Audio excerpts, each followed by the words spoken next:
Hello students. तो start करते हैं इलेक्ट्रोकेमिस्ट्री का सेकंड पार्ट। ये शुरू होता है कहीं ना कहीं इलेक्ट्रोलाइटिक सेल से। जैसे ही इलेक्ट्रोलाइटिक सेल की बात करेंगे तुरंत ही हम बात करेंगे रेजिस्टेंस की, कंडक्टेंस की, मोलर कंडक्टिविटी, इलेक्ट्रिकल कंडक्टिविटी की, जिसको हम आगे लेके चले जाएंगे कहाँ पे, फैराडेज लॉ पे। तो जैसे ये टॉपिक डिस्कस करेंगे तो सबसे पहले एनसीईआरटी का ये फंडामेंटल क्वेश्चन डिस्कस करना बनता है। Define conductivity and molar conductivity for solution of electrolyte। तो अब we know what is electrolyte। electrolyte क्या होते हैं? which conduct electricity in molten state, means molten और aqueous। तो molten और aqueous you can say ऐसे होता है, जैसे aqueous ये किसका एग्जांपल है? Solid, liquid, gas. तो आप बोलोगे लिक्विड का, तो यू कैन से एक्वस मोल्टन है, यस, क्योंकि उसका एग्जांपल है। But molten is the synonym of liquid. आप किसी चीज को लिक्विड बोलिए या मोल्टन बोलिए, इस बेसिस पे डिफाइन करते हैं। नाउ इलेक्ट्रोलाइट्स में जो गुड कंडक्टर होते हैं किसकी वजह से होते हैं? बिकॉज आयंस, इसमें आयंस करंट कैरी करते हैं। जैसे ही इलेक्ट्रोलाइट की बात करते हैं तुरंत ही हम डिस्कस करते हैं इलेक्ट्रोलाइटिक सेल।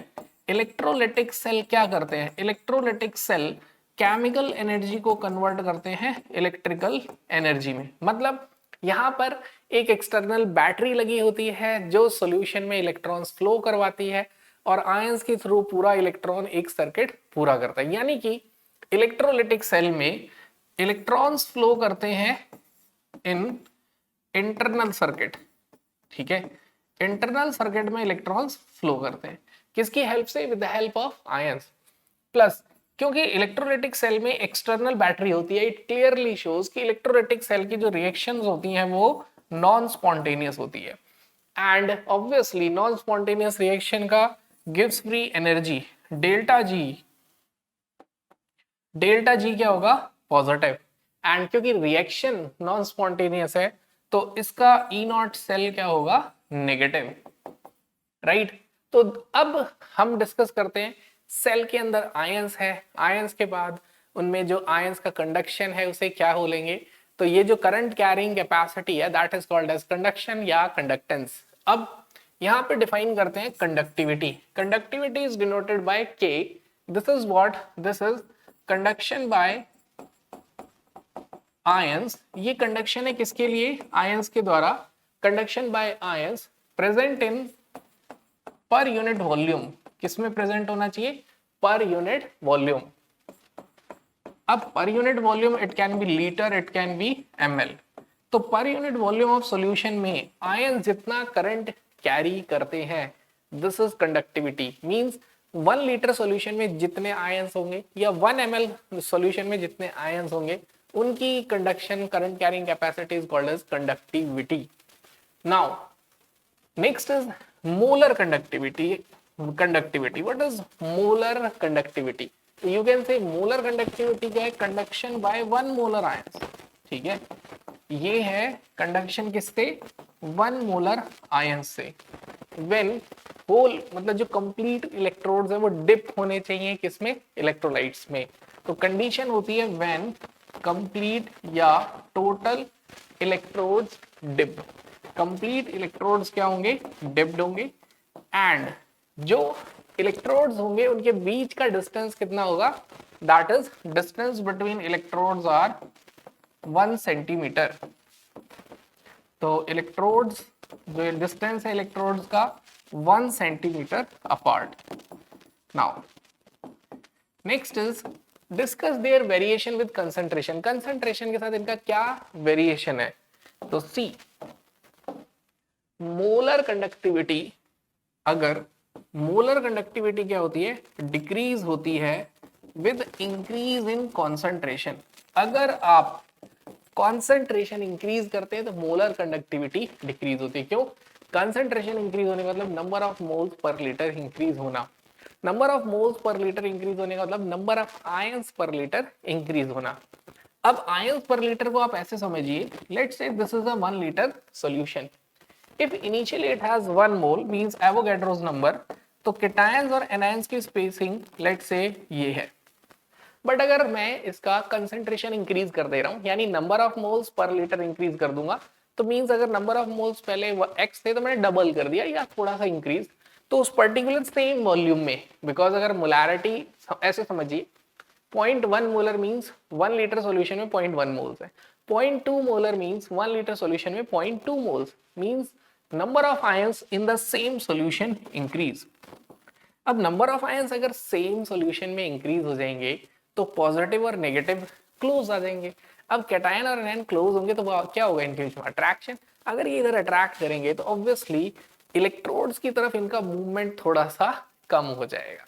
तो विद इंक्रीज, तो this is an important point, यहाँ पे एक इंपॉर्टेंट पॉइंट है कि लैम्डा एम क्या हो रहा है, डिक्रीज हो रहा है विद इंक्रीज इन कॉन्सेंट्रेशन। किसकी वजह से, what is the reason for this, due to, ध्यान से सुनना, due to increase in inter ionic attraction. Reason clear होना चाहिए, किसकी वजह से, इंटर आयनिक अट्रैक्शन की वजह से।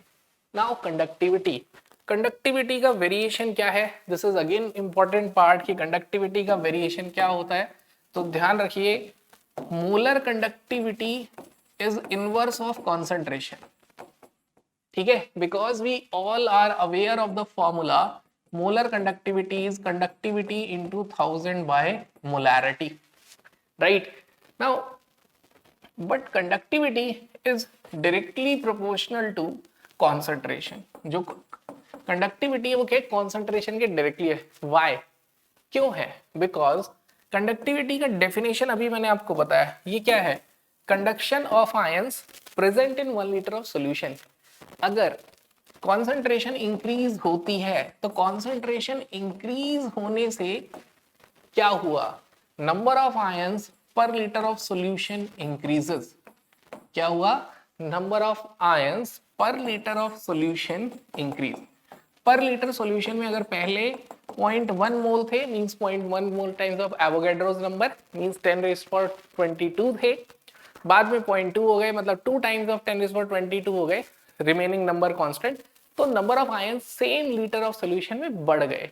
तो अब अगर आप समझिए, अगर करंट कैरी पहले 10 मॉलिक्यूल्स कर रहे थे, 10 आयंस कर रहे थे, तो 20 आयंस डेफिनेटली ज्यादा करंट कैरी करेंगे, तो नंबर ऑफ आयंस पर litre solution increase, as a result conductivity increase, जिसकी वजह से क्या होगा, कंडक्टिविटी भी इंक्रीज होगा। That is a very most frequently asked question in NEET, correct.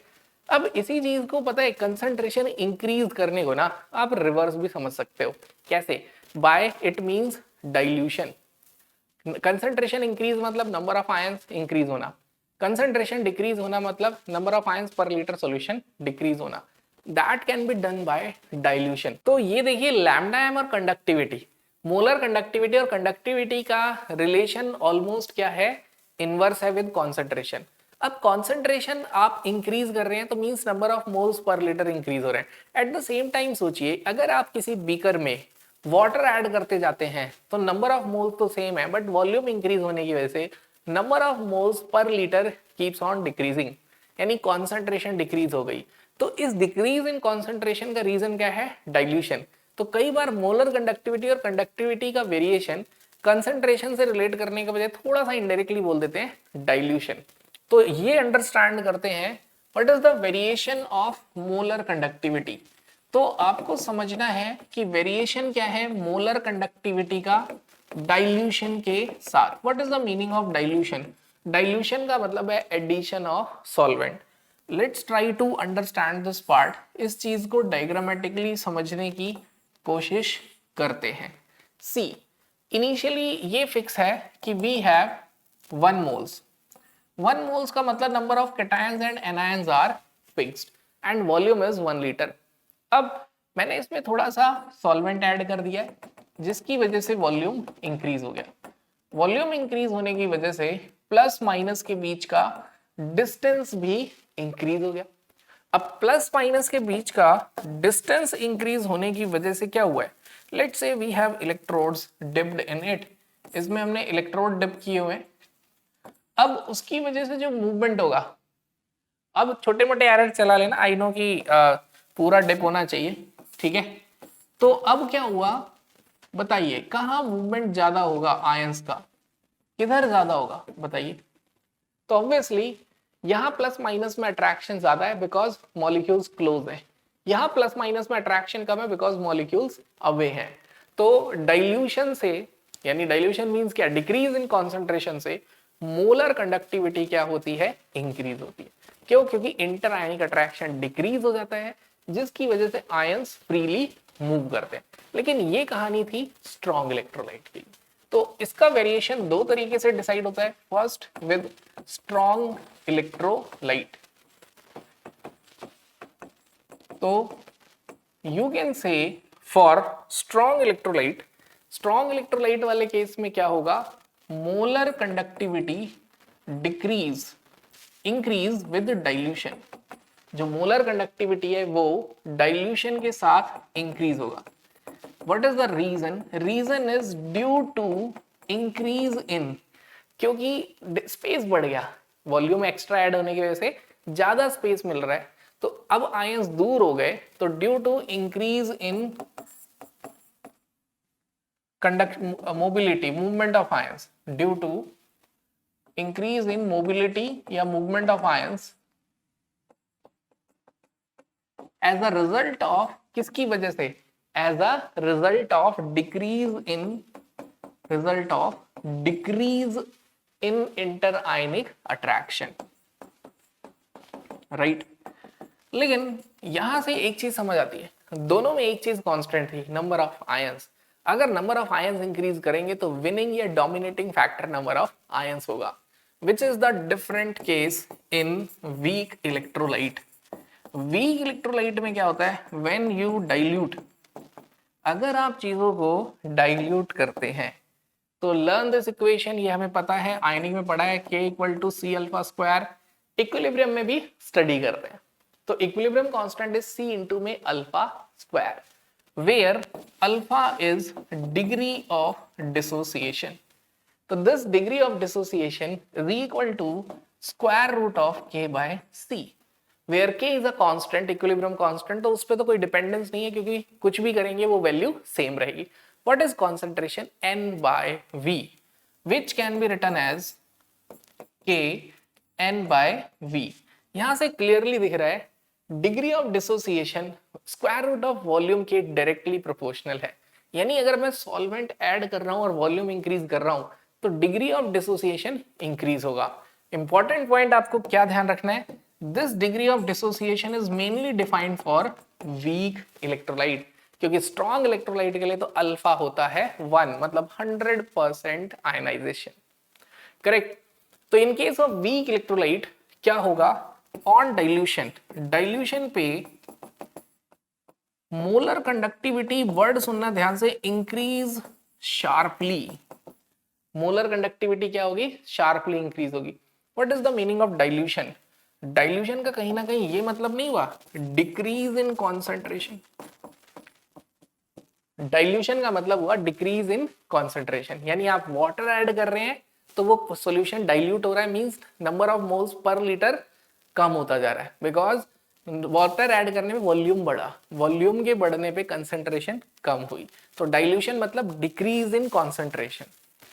तो ऑन डाइल्यूशन या decrease in concentration molar conductivity increase sharply, in which case, in case of weak electrolyte. Why? What is the reason? This is the important reason, objective में पूछा जाता है, because of increase in degree of dissociation। क्योंकि जब आपने इसमें solvent add किया तो वॉल्यूम बढ़ गया, क्या बढ़ गया, वॉल्यूम, और वॉल्यूम इंक्रीज होने की वजह से डिग्री ऑफ डिसोसिएशन इंक्रीज हो गया। तो ये इंपॉर्टेंट फैक्टर याद रखना कि दोनों में रीजंस अलग हैं, मतलब point to be noted, reason अलग है। स्ट्रॉन्ग इलेक्ट्रोलाइट का इंक्रीज होने का रीजन क्या, decrease in interionic attraction. Week का रीजन क्या है, increase in degree of dissociation. Plus एक और फर्क है, यहां नॉर्मल इंक्रीज हो रहा है, इधर शार्प इंक्रीज हो रहा है।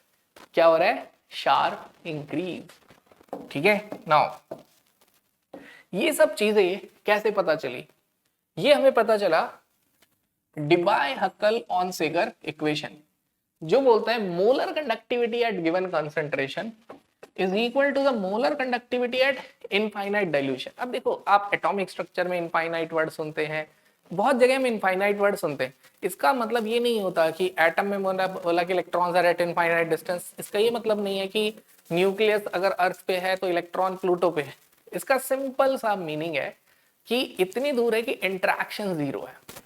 ठीक है, अब जैसे अगर हम मेरा स्टूडेंट से इंटरेक्शन नहीं है तो we can say they are at infinite distance. किस पे है ये? इनफाइनाइट डिस्टेंस पे। ऐसे ही दो मैग्नेट होती है, वो अट्रैक्ट कर रही होती है एक दूसरे को। जैसे ही उस मैग्नेट को एक थोड़ी दूरी पे ले जाए, उनके बीच में अट्रैक्शन खत्म, we can say they are at infinite distance.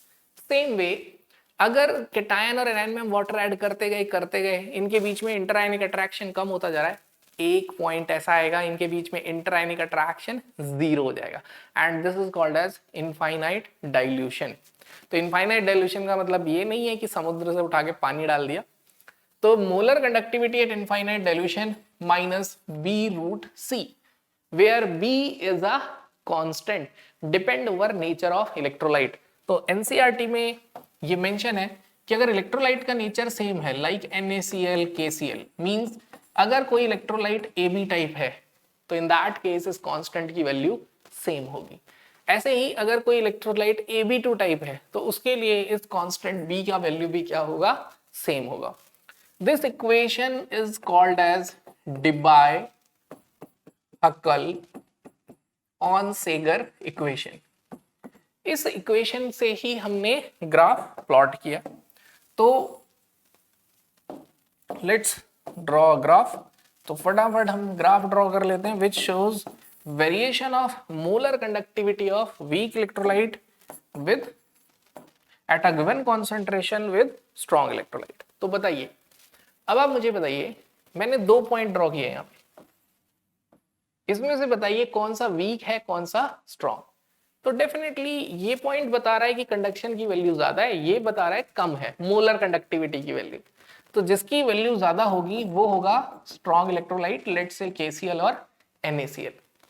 जो डॉट नीचे बनाया है इसका मोलर कंडक्टिविटी कम है, तो फॉर श्योर ये वीक इलेक्ट्रोलाइट है, लेट्स से एसिटिक एसिड। अब जैसे ही डाइल्यूशन किया, ठीक है, जैसे ही हमने डाइल्यूशन किया, स्ट्रॉन्ग इलेक्ट्रोलाइट क्या हुआ? इसका मोलर डाइल्यूशन से क्या होगा? ठीक है, ये देख लेते हैं यहाँ पे। तो दिस इज कॉन्सेंट्रेशन, क्या है ये? कॉन्सेंट्रेशन है। तो जैसे ही डाइल्यूशन हुआ मोलर कंडक्टिविटी इंक्रीज हो गई। बट लेकिन वीक में क्या हुआ? ध्यान से देखना, वीक में क्या हुआ? वीक में शार्पली इंक्रीज हुई। क्या हुई? शार्पली। अब देखो एक और पॉइंट, ये बड़ा कंफ्यूजन होता है बच्चों को कि क्या डाइल्यूशन के बाद जैसे एक्स्ट्रापोलेट करते हैं, क्या करते हैं? एक्स्ट्रापोलेट। तो मैंने अगर इसको आगे किया तो ये जाके कट कर देगा, ठीक है, it is going to cut at this axis, ठीक है, ये इस एक्सिस पे कट करेगा and it is called as molar conductivity at infinite dilution. तो ये प्रैक्टिकली निकल जाता है कैसे? ग्राफ जहां जाके कट कर रहा है वाई एक्सिस पे वो हमने मान लिया।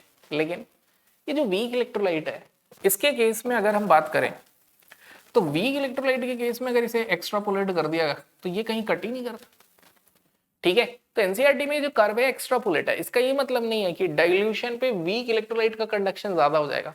इसको आप ऐसे भी समझ सकते हो, इनफाइनाइट डाइल्यूशन के बाद यानी जब अट्रैक्शन खत्म हो गया कैटायन आयन में, अब तो दोनों फ्रीली मूव कर रहे हैं, उसके बाद तो कितना ही वाटर ऐड करो कंडक्शन की वैल्यू उससे ज्यादा हो ही नहीं सकती। तो आप क्या करिए, एनसीईआरटी से डेटा देखिए, CH3CO- और H+ का lambda not M value add करिए कोलरॉच लॉ के अकॉर्डिंग। सेम वे KCl का K और Cl का ऐड करिए, तो आपको इजिली थ्योरेटिकली ये बात समझ आ जाएगी। नाउ बट ये ग्राफ इसलिए एक्स्ट्रापोलेट करते हैं ताकि हमें लैम्डा नॉट एम मिल जाए, बट वीक में नहीं मिलता। तो दिस इज द ड्रॉबैक, ये है ड्रॉबैक कि वाई दिस इक्वेशन हम वीक इलेक्ट्रोलाइट का लैम्डा नॉट एम फाइंड नहीं कर सकते। तो this is a very very important point. मैं बोलूंगा इस पॉइंट पे हमें आगे क्वेश्चन मिलेगा कि व्हाट इज द ड्रॉबैक, ठीक है। ये डिबाय हक्कल ऑनसेगर इक्वेशन का क्या ड्रॉबैक है, डिबाय हक्कल ऑनसेगर इक्वेशन का। तो क्या ड्रॉबैक है? कैन नॉट फाइंड, हम फाइंड नहीं कर सकते क्या? Molar conductivity at infinite dilution और डिग्री ऑफ डिस और ठीक है, can not find molar conductivity at infinite dilution, क्योंकि बाकी चीजें तो फाइंड हो जाती है, ठीक है, ऑफ वीक इलेक्ट्रोलाइट। मतलब मेरे दिमाग में आ गया था कि एप्लीकेशन हो गया कोलरॉच लॉ का कि degree of dissociation and all, तो सिर्फ एक ही ड्रॉबैक है, करेक्ट। तो अब लैम्डा नॉट एम तो लेकिन निकालना था, इसको ओवरकम करने के लिए कौन आया, इसको ओवरकम करने के लिए आया कोलरॉच लॉ। कोलरॉच लॉ ने क्या बोला, मेरे को लगता है आप होते तो आप भी बोल देते कि वाटर ऐड किया, कैटायन एनायन दूर हुए, उनके बीच में अट्रैक्शन कम हुआ, ठीक है। फिर हमने वाटर और ऐड किया, कैटायन एनायन और दूर हो गए। फिर हमने लेट से वाटर और ऐड किया, कैटायन और एनायन और दूर हो गए। ऐसे ही एक टाइम आएगा जब कैटायन और एनायन के बीच में अट्रैक्शन 0 हो जाएगा। उस टाइम में उसकी जो कंडक्शन वैल्यू है क्या उससे ज्यादा हो सकती है और वाटर ऐड करने पे? नो। क्यों? क्योंकि अब वो अट्रैक्शन में है ही नहीं, फ्रीली माइग्रेट कर सकता है। ये बात मेरी समझना, सोचना, डाउट हो फिर भी तो कमेंट जरूर करना। मैं चाहता हूँ, क्यों ये सोचना है आपको, ये समझना है खुद ही। मैं चाहता हूँ आप इस बात को खुद समझो कि मोलर कंडक्टिविटी मान लेते हैं, एक particular dilution 1 litre water add करने पे कंडक्शन की वैल्यू थी मान लेते हैं 100, फिर वॉल्यूम हमने कर दिया 2 लीटर, तो लेट से वो वैल्यू हो गई 200। अब मान लेते हैं 5 लीटर पे इंटरआयनिक अट्रैक्शन 0 है ही नहीं, और उस केस पे वो वैल्यू 500 है। तो मुझे बताइए 6 लीटर पे वो वैल्यू क्या होगी? तो मेरे अकॉर्डिंग वो वैल्यू 500 ही रहेगी। समझ पा रहे हो क्यों रहेगी? क्योंकि वो फ्रीली मूव कर रहा है। यही कोलरॉच ने बोला। कोलरॉच का क्या कहना था? At infinite dilution ions moves freely. It is also called as law of independent migration of ions. ठीक है, इसे क्या कहा गया? Law of independent migration of ions. क्या कह रहे हैं?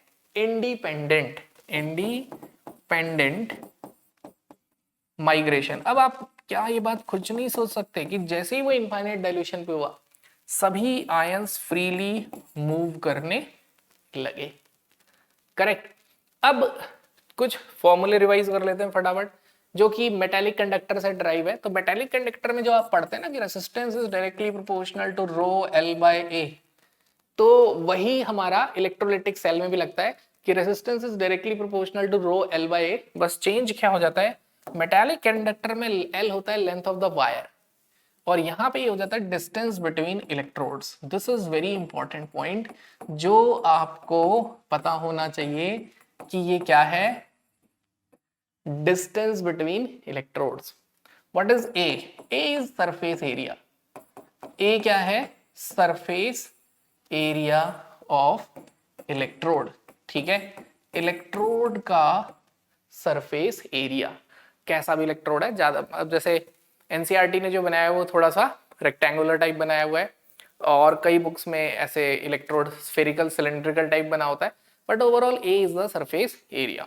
नाउ अब हमें क्या समझना है, यहाँ पे हमें फॉर्मूले की अंडरस्टैंडिंग रखनी है। जैसे अब आपको ये समझना है reciprocal of resistance is conductance, and resistance की यूनिट अगर ओम है तो ओम का उल्टा क्या हो जाता है? महो, या ओम इनवर्स, या साइमंस, या सीमेन।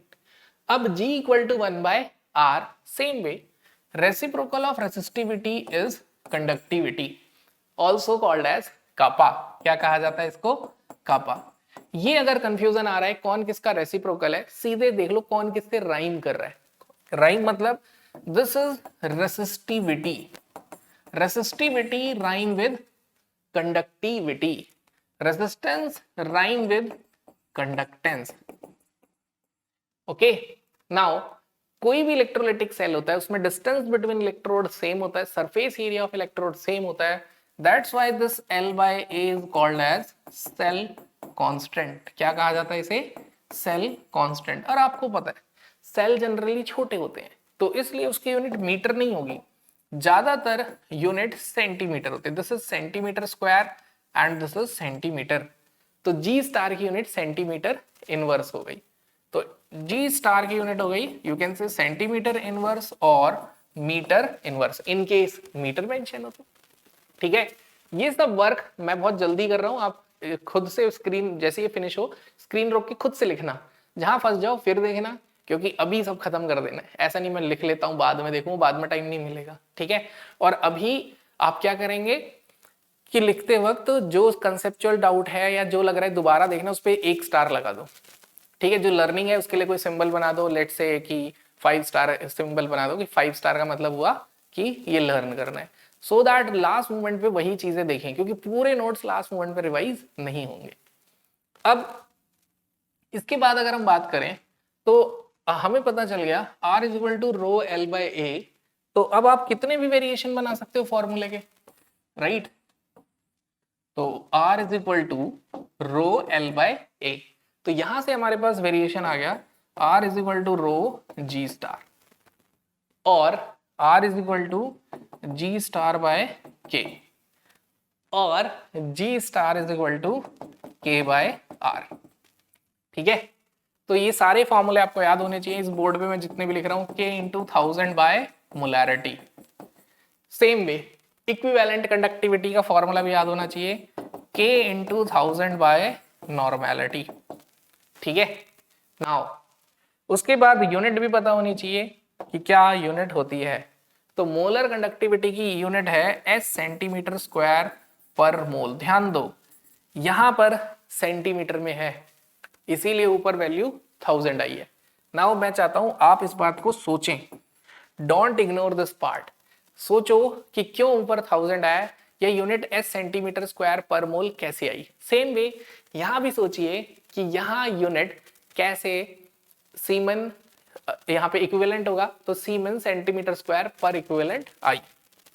ठीक है, derive this unit, this is your H W. ठीक है, एच डब्ल्यू मतलब अभी स्क्रीन पॉज करो, थोड़ा दिमाग चलाओ। ठीक है, तो यहां पे क्या करोगे आप, यूनिट बतानी है लैम्डा एम की कैसे आई, मतलब सोचते जाना है। आगे चलते हैं, द कंडक्टिविटी। अब देखिए सीधे सीधे अब ऐसे फंडामेंटल क्वेश्चन भी कर ले, कई बार ऐसा लगता है इसकी क्या जरूरत है, टफ कर लो इजी हो गया, नहीं ऐसा नहीं है। बिल्कुल ऐसे समझिए कि आप रनिंग कर रहे हैं तो डे 1 पे 10 किलोमीटर दौड़ नहीं सकते, डे 1 पे 100 केजी उठा के नहीं सोच सकते मैं 5 केजी उठा, प्रैक्टिकली उठा ही नहीं सकते। ब्रेन के केस में इंटेंजिबल है तो ऐसा लगता है नहीं हम कर देंगे, लेकिन ब्रेन के केस में भी यही है, स्टेप वाइज चलना है। पहले 100 ग्राम वेट, फिर 500, फिर 1 केजी, फिर 2 केजी। रनिंग में भी पहले 100 मीटर, फिर 200, देन किलोमीटर। सेम वे यहाँ भी पहले फंडामेंटल स्ट्रॉन्ग, डेफिनेशन स्ट्रॉन्ग, कैसे यूनिट्स आ रही है उस पर प्रैक्टिस, देन ये, फिर वो सब कंबाइन होके आप कंसेप्चुअली इतने स्ट्रॉन्ग हो चुके होगे कि खुद सोचने लगोगे। जैसे क्वेश्चन में गिवन है कि conductivity of 0.2 molar KCl is 0.0248 siemens centimetre inverse, calculate molar conductivity. ठीक है, तो lambda M is K into 1000 by molarity. ठीक है, क्या वैल्यू आई, k into 1000 by molarity. Now what is the value of k, 0.0248। Now multiply by 1000, what is the value of molarity, molarity is 0.2 c। ये थोड़ा सा हमारे लिए easy हो गया, राइट। अब जैसे 3 डेसिमल यहां से चले गए, 1 2 3 4, 4 है, चलो मैं नीचे 4 लिख देता हूं, 3 से 3 गया, 0.2 है, 1 डेसिमल यहां से चला गया। What is your answer, 124। But what is unit, याद आ गई, correct, S centimetre square per मोल। कैसे पता चला, बिकॉज सेंटीमीटर में मेंशन है। ठीक है, तो पैरेलली फिर स्क्रीन रोको, एक और होमवर्क करो, एनसीईआरटी में मेंशन है, इस बहाने आप एनसीईआरटी भी पढ़ोगे मेरे साथ। स्क्रीन रोक के मतलब जब भी आप वीडियो देख रहे हैं ना, हाथ में रफ कॉपी होनी चाहिए, पेन होना चाहिए, साइड में एनसीईआरटी होनी चाहिए, जो भी बुक्स है सब साथ लेके बैठना, नहीं तो दिमाग को एक बहाना मिलेगा स्किप करने का, यार ये है नहीं छोड़ देता हूँ। तो एनसीईआरटी में देख लेना अगर नहीं पता हो, लेकिन अभी ये बताओ कि what is the relation between S centimetre square per mole and s metre square per mole. ये जो x है what is the value of x, क्योंकि हो सकता है क्या प्रीवियस नीट में क्वेश्चन है जहां पे यूनिट मीटर में दे रखी है और आपको सेंटीमीटर में कन्वर्ट करनी है। Next, resistance of a conductivity cell 0.001, एक कंडक्टिविटी सेल है उसका आपको 0.001 मोलर सोल्यूशन, उसका आपको रेसिस्टेंस गिवन है 1500 ohm and you have to calculate cell constant. Cell constant का सिंबल क्या होता है G star, and conductivity kappa of 0.001 molar KCl. Solution की मोलैरिटी 0.001 सेम है एट 298 केल्विन। तो फॉर्मूला अगर याद है तो things can be done easily. जैसे अगर जी स्टार निकालना है तो ये होता है जी के आर, ठीक है, के इंटू आर, ठीक है। अब यहां पे मुझे के भी नहीं पता, तो के कैसे निकलेगा, molar conductivity is K into 1000 by molarity, right. अब इजी हो गया, व्हाट इज द के का वैल्यू कितना है पता नहीं, what is the value of molarity 10 raise to power -3, what is the value of lambda M, lambda M भी नहीं पता है, ठीक है, ओके। तो मैंने जस्ट ध्यान दिया है कि रेसिस्टेंस पता है, रेसिस्टेंस पता है तो ठीक है, मुझे लगा मोलर कंडक्टिविटी पता है तो इसकी तो फिर नीड ही नहीं है, ठीक है, फिर तो ये क्वेश्चन सीधे ही हो गया। G star is K into R, what is K, K is G star by R, what is the value of G star, G star you have to calculate K, अच्छा के नहीं पता है एंड आर 1500 ओम। तो थोड़ा सा सोच लेते हैं कि क्या मिसिंग है। जी स्टार रेजिस्टेंस पता है और एम पता है, के नहीं पता है, cell constant if conductivity, actually इस मेरे को लग रहा है टाइप करते हुए के गिवन होगा इस क्वेश्चन में, क्योंकि बोल रहे what is cell constant if conductivity this solution is, ये टाइप होता रह गया बट ये एनसीईआरटी का ही क्वेश्चन नंबर 3 है, तो आप इसे सॉल्व कर लोगे। तो मैं आपको तरीका बता सकता हूँ, क्वेश्चन में के गिवन है, जब क्वेश्चन में के भी गिवन है और आर भी गिवन है तो you can find G star. Now next, ये तो सबसे पहले हम डिस्कस करेंगे क्या, ग्राफ।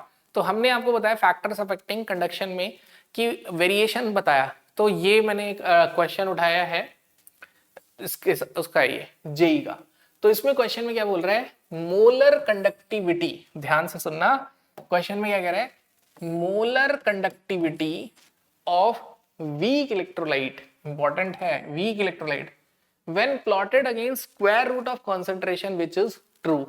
अगर आप वीक इलेक्ट्रोलाइट का ग्राफ ड्रॉ करोगे तो सबसे पहले तो दिमाग में सारे ग्राफ, ठीक है, सॉल्यूशन, इलेक्ट्रोकाइनेटिक, सारे ग्राफ दिमाग में होने चाहिए कि जब भी मैं इसका ग्राफ ड्रॉ करूंगा स्क्वायर रूट ऑफ कॉन्सेंट्रेशन से तो वीक इलेक्ट्रोलाइट का ग्राफ ऐसा जाता है, यानी कंसंट्रेशन अगर कम हो रही है तो शार्पली इंक्रीज, और अगर आगे की तरफ देखें तो कॉन्सेंट्रेशन बढ़ रही है तो शार्पली डिक्रीज। तो ये काफी अच्छा क्वेश्चन है इसी साल जेई मेन का, कंसेप्चुअल अंडरस्टैंडिंग के लिए ही मैंने इसको ऐड किया है यहाँ पे, ठीक है। तो अब आपको समझ आ गया है कि क्या होगा, small decrease in molar conductivity at infinite dilution, no, infinite dilution पे तो कुछ निकलता ही नहीं है। Small increase in molar conductivity नहीं, molar conductivity increase sharply, concentration बढ़ेगी तो मोलर कंडक्टिविटी घट रही है, तो molar conductivity decrease sharply with increase in concentration. ये आंसर है कि जैसे जैसे कॉन्सेंट्रेशन बढ़ेगी वीक इलेक्ट्रोलाइट की मोलर कंडक्टिविटी शार्पली। तो क्या होता है ना, बार बार डाइल्यूशन पे इंक्रीज सुनते हैं ना तो ब्रेन यहाँ से वायर्ड नहीं होता, तो आपको रिवर्स भी सोचना आना चाहिए, इसी क्लैरिटी के लिए क्वेश्चन ऐड किया था। Next, increase in equivalent conduction of strong electrolyte at infinite dilution is mainly due to, मतलब आपको रीजन पता है कि जो स्ट्रॉन्ग इलेक्ट्रोलाइट है उसका मोलर कंडक्टिविटी या इक्विवेलेंट कंडक्टिविटी क्यों इंक्रीज होता है, तो mainly due to increase in ionic mobility, option देख लेते हैं, क्योंकि आयनिक मोबिलिटी तो इंक्रीज होती है बट उसका रीजन क्या होता है, decrease in inter ionic attraction, option देख लेते हैं, 1005 ionization, increase in both number of ion and ionic mobility, increase in number of ions. अब वो पॉइंट ही नहीं है, डिक्रीज इन इंटरआयनिक अट्रैक्शन। तो मोस्ट अप्रोप्रिएट आंसर ये हो गया, ठीक है।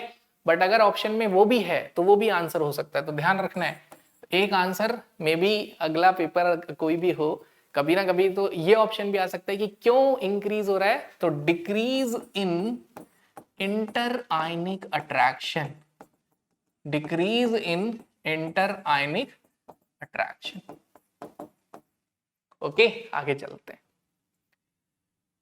0.01 मोलर सॉल्यूशन ऑफ इलेक्ट्रोलाइट, यानी कि ये मोलैरिटी मेंशन है और क्वेश्चन में उसका रेजिस्टेंस गिवन है 40 ओम, जिसका सेल कांस्टेंट 0.4 सेंटीमीटर है। ध्यान देना यूनिट सेंटीमीटर है। मोलर कंडक्टेंस निकालना है, मोलर कंडक्टेंस निकालना है सीमेन सेंटीमीटर स्क्वायर पर मोल में। तो जस्ट फॉर्मूला क्या यूज करेंगे, K इंटू 1000 बाय मोलैरिटी, ठीक है। What is the value of K हमें नहीं पता है, बट क्वेश्चन में रेजिस्टेंस और सेल कांस्टेंट पता है। तो we know that G star is G equal to KR, GKR। तो what is K, G star by R। ये सारे अगर फॉर्मूले याद होंगे तभी क्वेश्चन इजी लगेगा। ओके, तो what is the value of G star, G star की वैल्यू कितनी है, तो that is 0.4। What is the value of resistance 40। तो देखिए calculation is easy. What is molarity, molarity कितनी है 0.01, राइट। तो ये डेसिमल हटाया ऊपर आ गया 100, ये डेसिमल हटाया नीचे आया 10। जो आसान है वो कर लेते हैं फटाफट। ये 0 से ये 0 गई, इससे ये गई, ठीक है। 4 से 4 कैंसिल, क्या आया हमारे पास 1000। व्हाट इज अवर आंसर 1000, 1000 मतलब 10 रेज टू पावर 3। सी, सिर्फ फॉर्मूले याद होने चाहिए, सिंपल क्वेश्चन आता है, ठीक है। मैं कई बार ये भी बच्चों को आर्गुमेंट देता हूँ कि देखिए जेई में क्या होगा, 25 क्वेश्चन करने होते हैं 1 आवर में, मतलब कहीं ना कहीं एक उसको 2 मिनट मिल रहा है, 2 मिनट कुछ सेकेंड। लेकिन नीट में एक क्वेश्चन 1 मिनट में ही करना है, क्योंकि 180 क्वेश्चन करने हैं 180 मिनट में, जिसमें बबल भी करना है, पढ़ना भी है। तो जनरली क्वेश्चन बहुत आसान आता है। यहाँ पे आपको सिर्फ क्या चाहिए, फॉर्मूले की प्रैक्टिस। तो आप बार बार प्रैक्टिस करिए, क्वेश्चन सॉल्व करते जाइए, स्क्रीन रोको, क्वेश्चन सॉल्व करो, फिर उसके बाद मैच करो, क्या गलती हुई है लिखो, मेमोराइज करो, फिर आगे चलो, फिर उसके सॉल्व करो, दोबारा गलती हुई है लिखो, फिर गलती सेम कर रहे हैं, इस तरीके से चलिए, ठीक है। मतलब हमें क्या करना है, इस कैलकुलेशन करते जाना है। अगला question, specific conductance is another name of conductivity. Conductivity is also called as specific conductance. 0.1 normal KCl solution का दे रखा है 0.012 ohm inverse centimetre inverse. Resistance of cell containing solution at same temperature was found to be 55 ohm, यानी कि resistance 55 ओम है। क्या निकालना है, सेल कांस्टेंट। तो अब आपको याद होगा GKR, ठीक है, G star is equal to KR, ठीक है। तो मैंने तो ऐसे आ गया G स्टार, तो कहीं ना कहीं मेरे को याद आ जाता है GKR, मैच कर देता है राइम। तो अब इस क्वेश्चन में मुझे पता है रेजिस्टेंस विच इज 55, और मुझे इस क्वेश्चन में पता लगाना है स्पेसिफिक कंडक्टेंस पता है, दिस इज 0.012, यूनिट है ohm inverse centimetre inverse. Now this the cell constant, what is the value of cell constant. तो G स्टार, पहले तो यूनिट देख लेते हैं, इधर सेंटीमीटर इनवर्स है, क्या ऑप्शन में भी सेंटीमीटर इनवर्स है, हाँ ठीक है, फिर तो सिंपल कैलकुलेशन 12 का पहाड़ा आना चाहिए बस। 12 5 60 आता है ना सभी को, 20 तक सारे पहाड़े याद करने, जिसमें 13 17 का खतरनाक है, 13 17 19। तो 12 5 60, 12 5 60 प्लस 6 660 बाय 1000। लेट्स सी क्या ऑप्शंस है हमारे पास। हमारे पास ऑप्शन है 0.66 सेंटीमीटर इनवर्स। सी, ध्यान से देखिए, फॉर्मूला बेस्ड क्वेश्चन आ रहा है, सीधे वैल्यूज और यूनिट का ध्यान रखना है। अब ये पढ़ते हैं क्वेश्चन, कंडक्टिविटी ऑफ सेंटीमोलर, ठीक है। What is the meaning of centimolar, centimolar का मतलब हो गया 1/100 मोलर, डेसीमोलर मतलब 1/10 मोलर, ठीक है। Is 0.0210 Om inverse centimetre inverse. कभी क्वेश्चन पढ़ के समझना है क्या गिवन है तो यूनिट देख लो। इसलिए भी बोलता हूँ यूनिट की प्रैक्टिस कर लो, क्योंकि यूनिट देख के पता चल गया ohm inverse centimetre inverse, it is conductivity. And resistance of the cell is 60 ohm. Resistance कितना है? 60 ohm. What is the value of cell constant? Again repeat नहीं हो गया, तो G star is equal to K into R, सीधा formula हो गया। What is K? Centimetre inverse, इधर भी सेंटीमीटर इनवर्स है, 0.0210 इंटू 60। ठीक है, अब डेसिमल हटाओ, 1 2 3 4, 1 2 3 4, तो 1 0 से 1 0, 1 0 से 1 0, 6 1 6, 6 2 12, तो 121 बाय 100 इज 1.26। ठीक है, सिंपल क्वेश्चंस हो रहे हैं नहीं? तो देखो बिल्कुल फॉर्मूला बेस्ड, छोटे छोटे आसान आसान क्वेश्चन है। Molar conductance of NaCl HCl CH3 CONa। अब देखिए, क्योंकि हम डिबाय हकल ऑनसेगर इक्वेशन से लैम्डा नॉट हम नहीं निकाल पाए थे, वीक इलेक्ट्रोलाइट का ड्रॉबैक था। इसे किसने दूर किया? कोलरॉच ने। किसने दूर किया? कोलरॉच ने। तो देखिए, मैं ये कहता हूं, क्या आप NaCl HCl CH3 CONa और CH3COH के लिख के कोई इक्वेशन लिख सकते हो? तो हम लिख सकते हैं acid plus base gives you salt and water, या acid plus base gives you another acid another base, इस तरीके से। तो जैसे क्या ये इक्वेशन हम लिख सकते हैं क्या? देखना जरा, CH3COONa plus HCl it gives you CH3COOH plus NaCl। अगर आप इन चारों गिवन की ऐसी कोई रिएक्शन लिख सकते हो तो बहुत अच्छी बात है। हम ये रिएक्शन कहाँ पढ़ते हैं? ये बफर में पढ़ते हैं, आयनिक में पढ़ते हैं। ठीक है, तो सोडियम एसिटेट HCl से रिएक्ट करता है एसिटिक एसिड प्लस NaCl। ये इक्वेशन अगर आप लिख दो तो क्वेश्चन बहुत आसान हो गया। कैसे? क्वेश्चन में बोला है molar conductance of acetic acid निकालना है। बिल्कुल इस क्वेश्चन की तरह ही कर लो, इसका मोलर कंडक्टेंस आपको निकालना है। NaCl का मोलर कंडक्टेंस आपको मेंशन है 126.45। नॉर्मल मेथड में एज्यूम कर रहा हूं आपको पता है, दैट्स व्हाई मैं आपको सीधे ट्रिक बता रहा हूं, shortcut.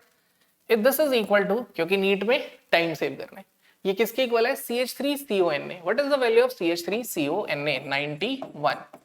Now what is the value of HCl? HCl की वैल्यू बीच की है 426.16। ऑप्शन देखूं मैं फटाफट, काफी फर्क है ऑप्शन में। ठीक है, फिर राउंड ऑफ कर लेते हैं, 426 प्लस 91 मान लेते हैं 500 के आसपास। ठीक है, वैसे तो 526 जा रहा है। इसे डिवाइड करेंगे किससे? 100 से, तो 500 मतलब 500 बाय 100 मतलब 5 के आसपास देख लेंगे क्या जा रहा है। तो दिस इज अवर आंसर 540। क्या आंसर आया? 540.48। मेरा ये अप्रोक्सीमेशन से है, बट आप और मेरे जितना अप्रोक्सीमेशन नहीं लेना चाहते तो सॉल्व भी कर लोगे फटाफट। 426 प्लस 91, तो यहाँ पे मैं सॉल्व भी कर देता हूँ कि सॉल्व भी बहुत ज्यादा मुश्किल नहीं। 6 7 9 2 11, 517.16, लैम्डा एम 126.45। इसमें से 126.45 माइनस कर दो, 11 में से 2 गए 9, 5 491 के आसपास वाला आंसर। ओहो, तो सी हमने यहाँ पे अप्रोक्सीमेशन में कुछ गड़बड़ की। 400 में से, अच्छा गलती है कि 400 में 100 जोड़ 500, 500 में से 100 घटाना था, मैं डिवाइड क्यों कर रहा हूँ? 500 में से 100 गए तो 400, तो 400 के नियर वाला answer, this is our answer. ठीक है, तो डिवाइड ना कर दें प्लस माइनस करने की बजाय, ऐसे सिली मिस्टेक से बचे। तो वो तो मेरा ध्यान अभी थोड़ा टाइम सेविंग पे है, तो ऐसे सिली मिस्टेक मैं भी करता रहूंगा, चला लेना। द मोलर कंडक्टिविटी ऑफ 0.5 मोल पर लीटर, डेसीमीटर क्यूब क्या होता है? Litre, of silver nitrate with electrolytic conductivity S centimetre यानी K इज, तो बताओ मोलर कंडक्टिविटी कितनी है? तो बस this is nothing but molarity. 0.5 मोल पर लीटर क्या होता है? मोलैरिटी तो होती है। तो बस देखो यूनिट से आपको डरा रहे हैं, तो याद रख लेना है कि 1 litre is equal to 1 decimetre cube. दूसरा याद रखना है कि कैपिटल M इज मोल पर लीटर। तो बस यूनिट ही थी और कुछ नहीं था, सीधे फॉर्मूला लगाया हमने, K into 1000 by molarity. What is the value of K here? K mention है 5.76 इंटू 10⁻⁻³ बहुत अच्छी बात है, 1000 से कट जाएगा। And molarity is 0.5। S centimetre, unit देखना बहुत जरूरी है बच्चों, यूनिट पे जरूर ध्यान देना। एस सेंटीमीटर स्क्वायर पर मोल सभी में है और यहाँ भी सेंटीमीटर है, तो चिंता की कोई बात नहीं है, बस 5 से डिवाइड कर देना है। 1 पॉइंट कुछ मिस्टेक है, 5.76 10⁻³ ठीक है। तो अब 1 5 1 5 5 1 5 1 11.52 क्या आंसर आ गया 11.52। चलो आगे चलते हैं। The molar conductivity of weak electrolyte when plotted against square root of concentration which of the following is expected to observe।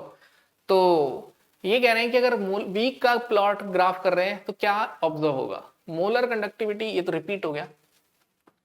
आगे चलते हैं। गिवन बिलो सी, ये भी जेई का ही क्वेश्चन है, बट क्योंकि थोड़ा सा कैलकुलेशन इसकी इजी है तो मैं चाह रहा हूं कि ये भी आप प्रैक्टिस कर लें। तो देखिए इस क्वेश्चन को कैसे करना है, और इससे रिलेटेड क्वेश्चन हम पहले कर चुके हैं, बहुत ध्यान से देखना। ये क्वेश्चन में ग्राफ है लैम्डा एम का, ध्यान से देखना, लैम्डा एम का ग्राफ है स्क्वायर रूट ऑफ कॉन्सेंट्रेशन के साथ, और इस क्वेश्चन में दो स्क्वायर रूट ऑफ कॉन्सेंट्रेशन पे दो वैल्यू लैम्डा एम की गिवन है, और क्वेश्चन में क्या पूछा है, रेसिस्टेंस। क्या पूछा है क्वेश्चन में, रेसिस्टेंस। फॉर्मूला क्या लगाओगे, फॉर्मूला यूज करोगे आप, molar conductivity is K × 1000 by molarity. But problem है कि रेसिस्टेंस गिवन है, कोई बात नहीं, we know that G star is K × R, तो व्हाट इज K, K क्या हो जाएगा, G star by R into 1000 by molarity. Now conceptually बहुत अच्छा क्वेश्चन है, देखो ध्यान से पढ़ना।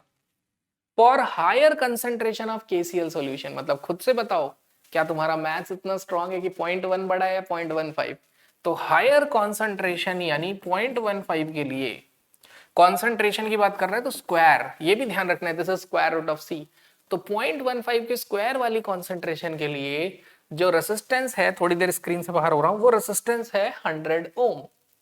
Then the resistance of same cell with dilute solution, अब ये कंसेप्चुअली स्ट्रॉन्ग पॉइंट है, ठीक है, ये आपको ध्यान देना है कि अगर लिखन में लिखा है सेम सेल को फिल किया है तो it means cell constant same है।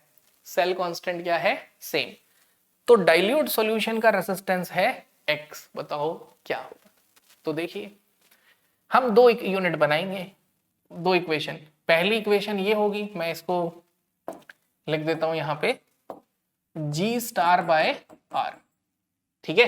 We will create two equation. तो पहले हम हायर के लिए बना लेते हैं, ध्यान से देखना मेरी बात।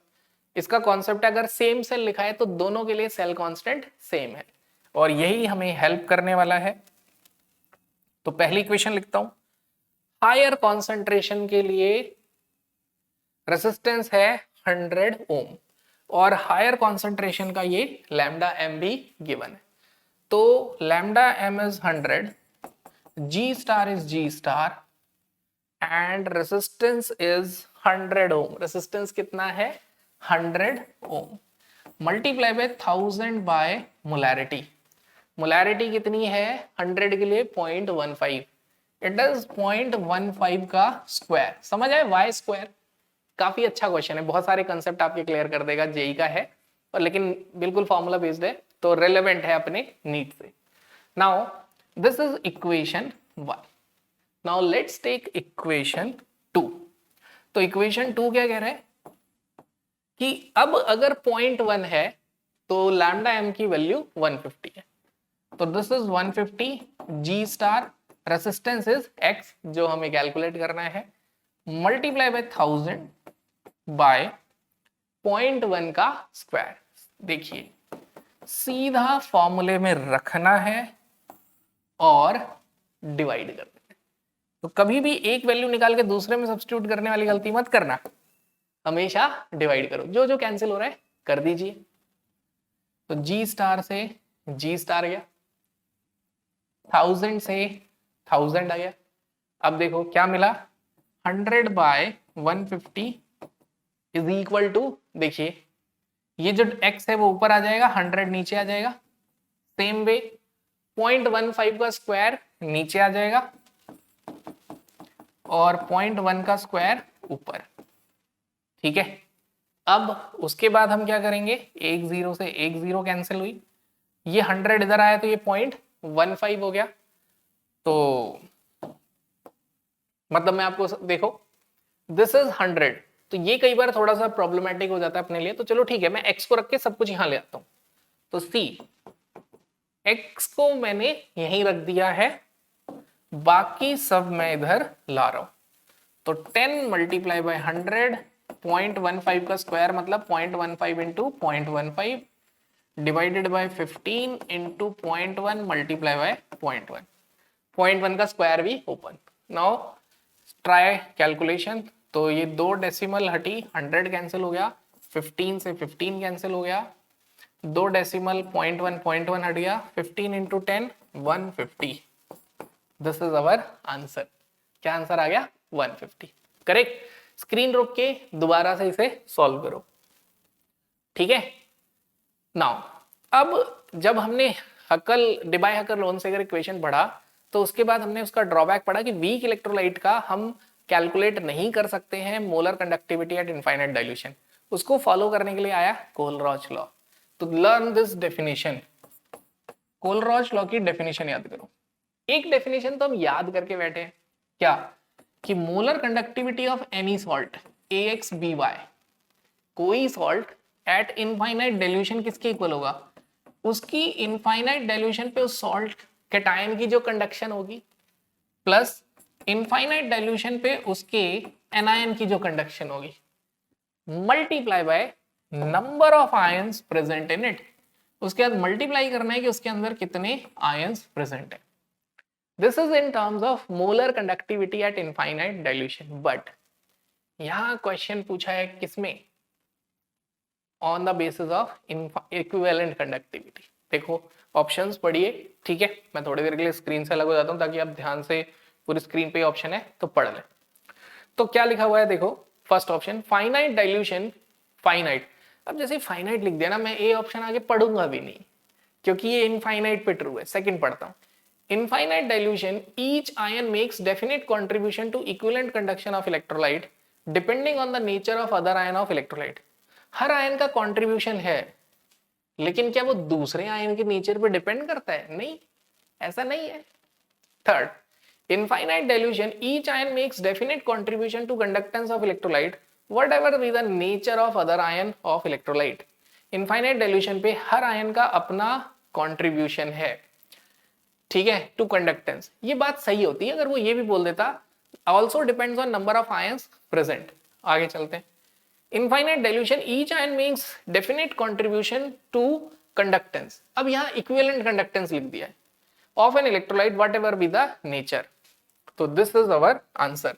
यानी कि अगर बात AX/BY सॉल्ट की इक्विवेलेंट कंडक्शन पे पूछी जाए, ध्यान से समझना, मोलर में तो नंबर ऑफ आयन से मल्टीप्लाई करते हैं, लेकिन इक्विवेलेंट में सीधे अगर AX/BY की बात हो रही है तो this is AY plus lambda naught BX minus. Equivalent conductivity सीधे ऐड कर दो, सॉल्ट की कंडक्टिविटी आ जाएगी। करेक्ट। तो this is the definition, learn this. PYQ है 2008 का क्वेश्चन है और ये बताता है कि इक्विवेलेंट कंडक्टिविटी सीधे ऐड। और पता है आगे नीट में एक क्वेश्चन और है, यही है, और इसमें बच्चे बहुत डाउट पूछते हैं, सर मल्टीप्लाई करना है नहीं करना है, हमें क्या पता चल रहा है, कैसे पता चल रहा है। तो देखते हैं। इससे पहले मैं एक छोटा सा आपको एक मैथमेटिकल एक्सप्रेशन करवा देता हूं। हालांकि आप डरते हो बट डरना नहीं चाहिए। 2-3 बार लिखोगे, मैंने वही बोला, पहली बार लिख के लगता है कुछ नहीं आता है, दूसरी बार लिख के आता है 50% आता है, तीसरी बार लिख के लगता है 80% आता है। ये तो इतना मुश्किल भी नहीं था। तो at least try to write 3 times, ठीक है। सी, इक्विवेलेंट कंडक्टिविटी का फॉर्मूला क्या हम सबको पता है? हाँ बिल्कुल पता है, K इंटू 1000 बाय नॉर्मेलिटी। अच्छा मैंने M लिख दिया, तो नॉर्मेलिटी। क्या हमें मोलर कंडक्टिविटी का फॉर्मूला पता है? Yes, K into 1000 by molarity. क्या हमें नॉर्मेलिटी और मोलैरिटी में रिलेशन पता है? Yes, normality is n factor into molarity. So क्या आपको पता है ये क्या है? This is molar. तो what is the relation between equivalent conductivity and molar conductivity? तो this is by n factor.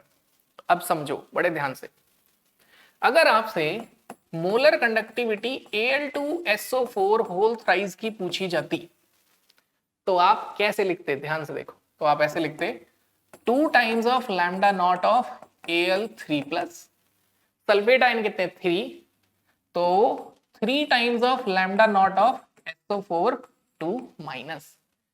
This is all about molar conductivity. Now what is the relation between equivalent and molar? अब मैं कह रहा हूं इसे equivalent में change करो, तो आप क्या करोगे?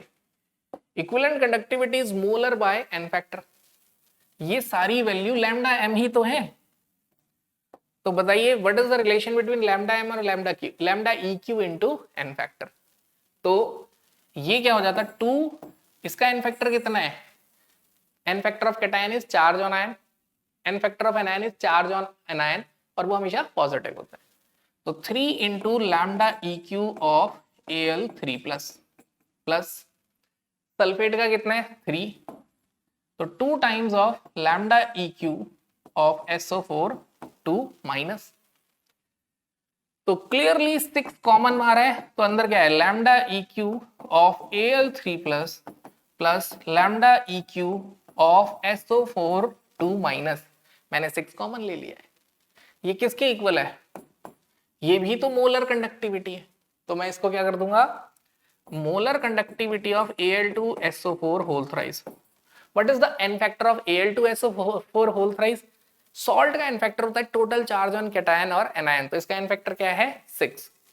अब मैं इस 6 को, ये जो 6 है, यहां पर क्या करूंगा? यहां ले आऊंगा, ये पूरा 6 जो है इधर ले आऊंगा, तो ये हो गया molar conductivity by 6 which is equivalent of Al3 plus plus equivalent of SO4 2 minus. अब बताइए molar conductivity by n factor क्या होता है? Molar conductivity by n factor क्या होता है? इक्विवेलेंट।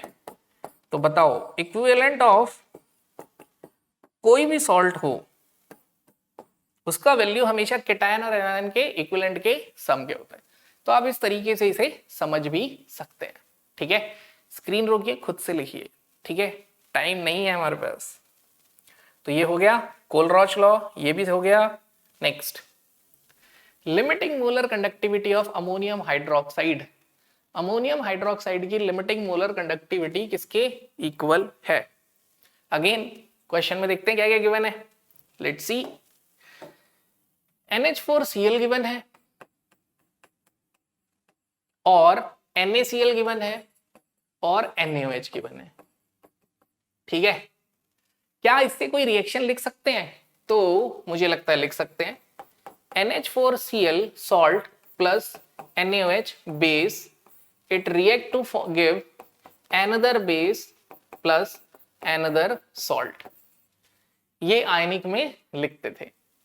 ठीक है, तो ये रिएक्शन आपको लिखनी आनी चाहिए। Salt react with base to form another salt and another base. अब आपको क्वेश्चन में बताना है NH4OH की वैल्यू, तो दिस इज व्हाट X। तो देखो क्लियरली 2 मिनट में आंसर आ गया। Sum of this plus this minus NaCl, तो जो जिस ऑप्शन में माइनस NaCl होगा वो हमारा आंसर है। तो देखो ये ट्रिक कितनी इजी है हमारे लिए कि कोलरॉच लॉ के न्यूमेरिकल्स देखते ही हो जाएंगे। ठीक है, चलो आगे चलते हैं। Which of the following expression correctly represent equivalent conductance at infinite dilution of Al2SO4 whole thrice? Drive करवा दिया था, तो आपको सीधे पता है कि सीधे कैटायन और एनायन का सम ही इक्विवेलेंट होता है। ध्यान दीजिए, डेफिनेशन आई 2008 में, 2010 में ये क्वेश्चन आया। अभी आगे देखता हूं, एंड 2000 में ये क्वेश्चन है, ionic conductance of barium and chloride ion is Om inverse centimetre square eight infinite dilution, equivalent conductance बताइए। ठीक है, what is the value of equivalent conductance. तो ये भी इक्विवेलेंट कंडक्टेंस मेंशन है, क्योंकि देखो ओम इनवर्स सेंटीमीटर स्क्वायर के आगे पर इक्विवेलेंट मेंशन था यूनिट में, ठीक है, क्या मेंशन है, पर इक्विवेलेंट। यहाँ पे आगे नहीं लिखा है इक्विवेलेंट कंडक्टेंस है, यूनिट से आपको खुद से सोचना है कि ये इक्विवेलेंट कंडक्टेंस है। तो what is the formula of equivalent conductance of barium chloride, तो ये किसके इक्वल होगा, equivalent conductance of barium cation plus equivalent conductance of chloride anion. क्या मल्टीप्लाई करना है, नहीं, क्यों, क्योंकि इक्विवेलेंट है, मोलर होता तो मल्टीप्लाई करते, सीधे ऐड कर दो 127 प्लस 76, तो ये हो गया, इसे 125 मान लो, उसे 75 मान लो, तो ये तो सीधे 200 203। तो व्हाट इज अवर आंसर, 203। तो सी कितने आसान क्वेश्चन आए हैं कोलरॉज लॉ पे। Next, molar conductivity at infinite dilution of NaCl HCl CH3 CONa, कर चुके हैं question. At 25 degree Celsius molar conductance यानी lambda m of 0.1 molar aqueous solution of ammonium hydroxide is this. Unit से भी पता चल रहा है, ohm inverse centimetre square per mole यानी कि लैम्डा m है। At infinite dilution its molar conductance is this. See, ये मोलर कंडक्टेंस गिवन है 0.1 मोलैरिटी पे, यानी कि ये molar conductivity at given concentration है, ये है इनफाइनाइट डाइल्यूशन पे। This is molar conductivity at infinite dilution 238। Question में डिग्री ऑफ आयनाइजेशन पूछा है, तो degree of ionization simple formula याद होना है, बस सिर्फ फॉर्मूला। जो बच्चा ये क्वेश्चन नहीं कर पाता सिर्फ फॉर्मूले के, और कई बार ये डाउट है ऊपर क्या लिखना है नीचे, बड़ा सिंपल है, डिग्री ऑफ डिसोसिएशन की वैल्यू ऑलवेज लेस देन 1 होगी, तो ये सबको याद होगा।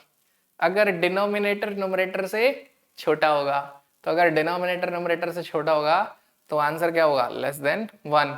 तो जो बड़ी वैल्यू है उसको लिख देना है नीचे 238, जो छोटी वैल्यू है वो ऊपर। तो परसेंटेज की टर्म में पूछा है, तो इस आंसर को मल्टीप्लाई बाय 100 कर देना है, दिस इज परसेंटेज अल्फा, यानी कि 9.54 मल्टीप्लाई बाय 100 बाय 238, तो 954। तो देखो कहीं ना कहीं समझ आ रहा है, 2 4 जा 8, 4 से जा रहा है। ऑप्शंस में देख लेते हैं 4% और 40%। अब देखो अगर आपको पता है 238 का 50% 119 होगा, तो 40% के लिए इसे 95 होना पड़ता, बट ये 9 है, तो दैट इज वेरी क्लियर कि ये 4% है। ये छोटी छोटे तरीके दिमाग में होने चाहिए, टाइम सेव करते हैं। सीधे सोचो 238 का 10% कितना होता है, 23, ये कितना है 9, तो मतलब ही नहीं है कि आंसर 10 से ऊपर हो सके, तो आंसर क्या हो गया 4। मतलब कैलकुलेशन करने की भी जरूरत नहीं है, ठीक है। तो ऐसा ये वाला एटीट्यूड भी, एप्टीट्यूड भी डेवलप करना है। The molar conductance of 0.1 molar solution, repeat हो गया ये। Equivalent conductance of M/32 solution of weak monobasic acid is 8. This is equivalent conductance. Ohm inverse की जगह इस बार महो लिख दिया है सेंटीमीटर स्क्वायर। इनफाइनाइट डाइल्यूशन पे वो वैल्यू है 40 महो सेंटीमीटर। डिसोसिएशन कांस्टेंट क्या निकालना है, डिसोसिएशन कांस्टेंट। अगर क्वेश्चन में मोनोबेसिक एसिड गिवन है तो मैं दो तरीके से समझा सकता हूं। मोनोबेसिक एसिड का एग्जांपल है विच कैन लूज 1 H+, जो क्या कर सकते हैं, सिर्फ एक H+ लूज कर सकते हैं, जैसे एसिटिक एसिड। तो यहां से आप ये वाला टर्म याद रखिए, C00 initially at equilibrium it becomes C into 1 minus alpha C alpha C alpha, plus हम अल्फा को बहुत ही लेस देन 1 एज्यूम करते हैं, तो हमारे पास आ जाता है K = C alpha square. Question में हमारे पास पहले हमें निकालना है अल्फा, तो अल्फा क्या होगा, molar conductivity at given concentration जो पहले किया है, divided by molar conductivity at infinite dilution का स्क्वायर। तो देख लेते हैं, ये 40 है और वो 8 है, तो 40 और 8 कैलकुलेशन आसान ही दी है कहीं ना कहीं। सी कॉन्सेंट्रेशन कितना है 1/32, और वो है 8 और 40 का स्क्वायर। ऑब्वियसली इनफाइनाइट पे वैल्यू ज्यादा आएगी, कंडक्शन की 40 होगी और उस पे 8, तो ये हो गया 1/5। तो k इज 1/32, 1/5 का स्क्वायर 1/25। ठीक है, अब ऑप्शंस देखते हुए वैसे ये समझ आ रहा है 25 अगर ऐसे 1 मान ले, मतलब 1000 ऊपर मान लेते हैं, पावर देख लेते हैं ना, तो 4 ऊपर आ जाएगा, 25 चौके 100। थोड़ी देर के लिए ऐसा करते हैं, ऊपर भी 1000 और नीचे भी 1000 से मल्टीप्लाई कर देते हैं। ठीक है, तो ये क्या हो गया 40। अब उसके बाद क्या हुआ, ये हो गया 10 और ये हो गया 8। अब 10 को 8 से डिवाइड तो कर ही सकते हो, कितना आएगा 8 1 जा 8, 2 8 2 जा 16, 1.25 into 10 raise to power -3। This is my answer. तो क्योंकि मैथ्स में तो हमारा ब्रेन वायर्ड हो जाता है, बट नीट में है तो वहां पे मैं बोलूंगा कभी भी ऐसे पावर हो ना, तो जैसे पावर -3 है तो 1000 से मल्टीप्लाई 1000 से डिवाइड करके सॉल्व कर लो, क्योंकि वो डेसिमल प्लेस में जाके कन्वर्ट करने में ना एरर हो जाता है। तो मेरा यही सजेशन है। आगे चलते हैं। Equivalent conductance repeat. Electrolysis of NaCl, जब NaCl का इलेक्ट्रोलिसिस करते हैं तो हाइड्रोजन, ये भी रिपीट हो गया है, मैंने लास्ट में डिस्कस कर दिया था। Conductivity of centimolar solution is this, resistance is this, the value of cell constant कर चुके हैं। मोलर कंडक्टेंस, ये क्या हो रहा है, रिपीट क्यों हो रहे हैं क्वेश्चन।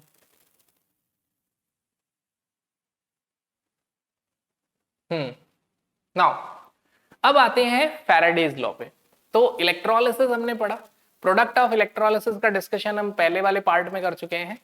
अब अगर हम बात करें फैराडेज लॉ, तो फैराडेज लॉ में आपको ये फॉर्मूला पता होना चाहिए, given mass is molar mass by n factor into IT by Faraday. ये फॉर्मूला याद होना चाहिए, बल्कि मैं बोलूंगा इस फॉर्मूले की वेरिएशन भी याद होने चाहिए। कैसे, गिवन मास बाय, इसको यहां ले आते हैं मोलर मास, इसको ऊपर ले जाते हैं, n factor is equal to, समझ आए क्या हुआ है, m को नीचे लाए हैं, n फैक्टर को ऊपर, IT बाय फैराडे। ठीक है, अब क्या होगा, what is this, number of moles, तो number of moles into n factor is equal to IT by Faraday. Now अब मैं आपसे बोलूंगा नंबर ऑफ मोल्स के कितने फॉर्मूले पड़े, 3। एक तो सामने है गिवन मास बाय मोलर मास, दूसरा गिवन एटम बाय एवोगैड्रो, तीसरा given volume by volume at STP। ये तीनों याद रखने हैं। तो मेरा ये सजेशन है कि लर्न दिस फॉर्मूला आल्सो, क्योंकि कभी कभी क्या होता है ना, वॉल्यूम पूछ लेते हैं, ठीक है, या वॉल्यूम गिवन होता है, हम कंफ्यूज हो जाते हैं कैसे निकालें, तो सीधे फॉर्मूला लगा दो, given volume by volume at STP। तो लर्न दिस फॉर्मूला। अब इस क्वेश्चन को कर देते हैं। क्वेश्चन में बोल रहे टाइम बताना है 0.1 mole of chlorine gas using a current of 3 ampere. जो क्लोरीन गैस है वो कितनी है, 0.1 मोल, कितना करंट यूज कर रहा है, 3 एम्पियर। अब बस n फैक्टर और बताना है। तो C क्या होगा, जो क्लोराइड आयन है वो क्लोरीन गैस रिलीज करेगा। 1 मोल ऑफ क्लोरीन में कितने क्लोराइड आयन है, 2, तो 2। कितने इलेक्ट्रॉन लूज करेगा, 2। This is the important point two understand, ये समझना ही पड़ेगा, ये रटके नहीं होगा। तो ये समझिए कि मैंने क्यों इसे ½ Cl2 नहीं लिखा, क्योंकि जब भी वर्ड लिखा है क्लोरीन, ऑक्सीजन, तो हम स्टैंडर्ड स्टेट सोचते हैं, तो कंफ्यूजन दूर करने के लिए हम सीधे क्लोरीन लिख देंगे, क्योंकि मैं चाहता हूं जो डेटा गिवन है वो यहाँ यूज कर लूं। तो what is the n factor, 2। What is number of moles, 0.1, तो मैं इस फॉर्मूले से कर रहा हूं, number of moles 0.1, n factor 2, current is 3 ampere, time निकालना है, और फैराडे की वैल्यू है 96500 कूलम। टाइम मिनट्स में है, ठीक है, यानी कि जो t की वैल्यू आएगी, अगर हम बात करें, ऐसा करता हूं, ये डेसिमल हटा के 10 ये कैंसिल कर देता हूं, तो जो t का वैल्यू आएगा 9650 इंटू 2/3, ये आएगा सेकेंड्स में, बट ऑप्शन किस में, मिनट्स में। तो क्या करना है, सेकेंड्स को मिनट में चेंज करना है, डिवाइड बाय 60, कैंसर। ठीक है, 2 3 जा 6, 9 का टेबल तो आता है, 9 1 जा 9, तो 3 3 is 9, 9 1 is 9, 0 and 9 5 is 55. Answer is not matching, answer match नहीं कर रहे। क्या गलती की है देख लेते हैं, कैलकुलेशन मिस्टेक क्या हुई है। Number of moles 0.1, n factor is 2, 3 ampere current pass कर रहे हैं, टाइम पूछा है, फैराडे की वैल्यू 96500 ही होती है, तो टी उधर चला गया। ठीक है, कुछ मिस्टेक तो नहीं लग रही है। 1/10।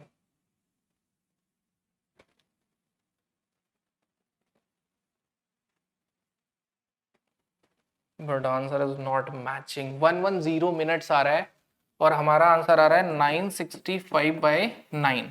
9 1 is 9, 9 7 is 63, 107 आ रहा है और ये 110 है।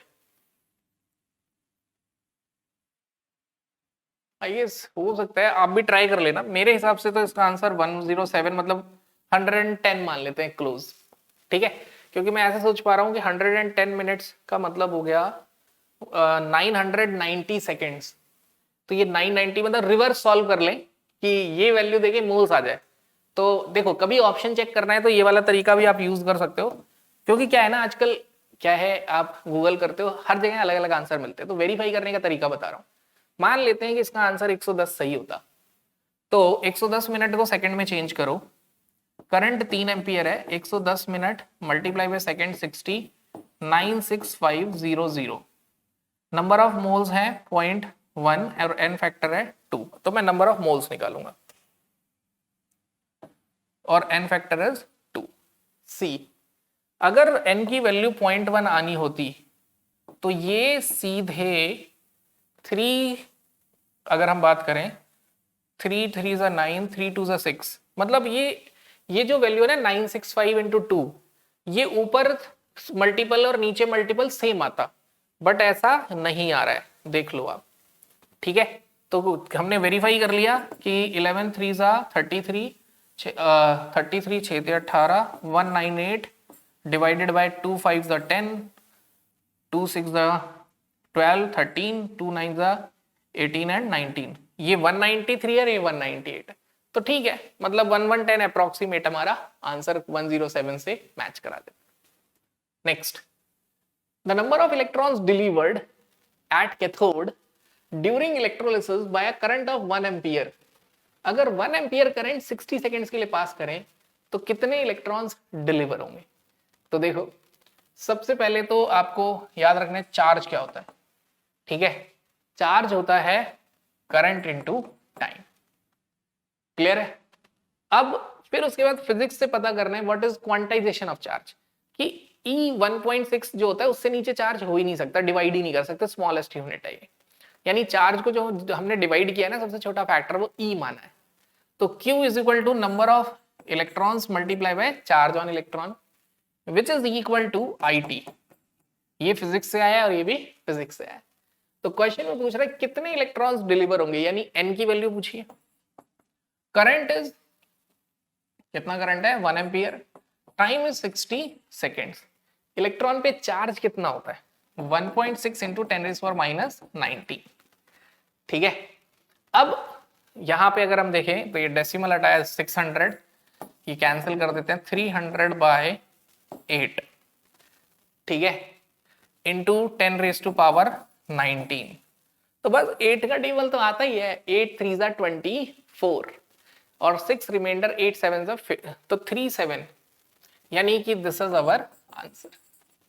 ठीक है, तो ये वाला क्वेश्चन डाउट हो जाता है बच्चों का, तो Q equal to NE is equal to IT लगाना है। आगे चलते हैं। 0.1 mole of manganese ion is oxidise to, oxidise किया, कितनी इलेक्ट्रिसिटी चाहिए MnO4 को MnO4 माइनस में चेंज करने के लिए। ठीक है, कूलम यानी चार्ज पूछा है, यूनिट अगर कूलम है, ऑप्शंस देख लो एक बार, फर्स्ट सेकंड थर्ड फोर्थ सभी यूनिट कूलम है, मतलब क्वेश्चन में चार्ज पूछा है। तो क्या करना है, सिंपल है, MnO4 2 माइनस ऑक्सीडाइज हो रहा है MnO4 माइनस में, मतलब मैग्नीज की ऑक्सीडेशन स्टेट +7 से जा रही है +6, कितने इलेक्ट्रॉन लूज करेगा? 1। तो 1 मोल के लिए कितने इलेक्ट्रॉन लूज हो रहे हैं? 1 फैराडे। तो 0.1 मोल के लिए कितना लूज होगा? ठीक है, इस तरीके से हम कर सकते हैं। तो 1 मोल के लिए कितना है? 1 फैराडे। 1 मोल के लिए कितना है? 1 फैराडे। तो 0.1 मोल के लिए कितना हो जाएगा? 0.1 फैराडे, मतलब 9650 coulomb. This is my answer. Answer क्या आ गया? सी। अब ये तो था समझने का तरीका। दूसरा है वही, number of moles into n factor is IT by Faraday. What is IT? IT is Q by F। Question में क्या निकालना है? Q। ठीक है, नंबर ऑफ मोल्स क्वेश्चन में कितने गिवन है? 0.1। What is n factor? कितने इलेक्ट्रॉन लॉस कर रहा है? Q निकालना है, यहां से भी निकाल सकते हो। इसीलिए मैंने बोला था कि ये जो वेरिएशन है ना, अगर ये समझ गए तो सारे क्वेश्चन आसान हो जाते हैं। तो इसलिए 2 मिनट लगा कि इसे ही समझ लेना। पता चला टाइम बचाने के लिए वो वाली बात ना हो जाए कि एक इंसान साइकिल लेके भाग रहा था, उससे पूछा भाई आप साइकिल पे बैठ के क्यों नहीं चल रहे? कहते यार मेरे पे साइकिल पे बैठने का टाइम नहीं है। तो कहीं ऐसा ही नहीं हो कि आप भाग रहे हो, कंसेप्ट नहीं सीख रहे हो और उस चक्कर में आगे चल रहे हो, बट एक्चुअल में इसे करने से ज्यादा टाइम बचेगा। तो कंसेप्चुअल अंडरस्टैंडिंग से हमेशा टाइम बचता है। नेक्स्ट आगे चलते हैं। weight of silver displaced by quantity of electricity which displays 5600 ml of O2। आप बताइए कितना सिल्वर 5600 ml ऑफ O2 को डिस्प्लेस करेगा? ठीक है, अगेन वही फैराडे वाला न्यूमेरिकल। बहुत ध्यान सुनना, देखो मैं चाहता हूं जो भी डाउट है आप पूछ लेना।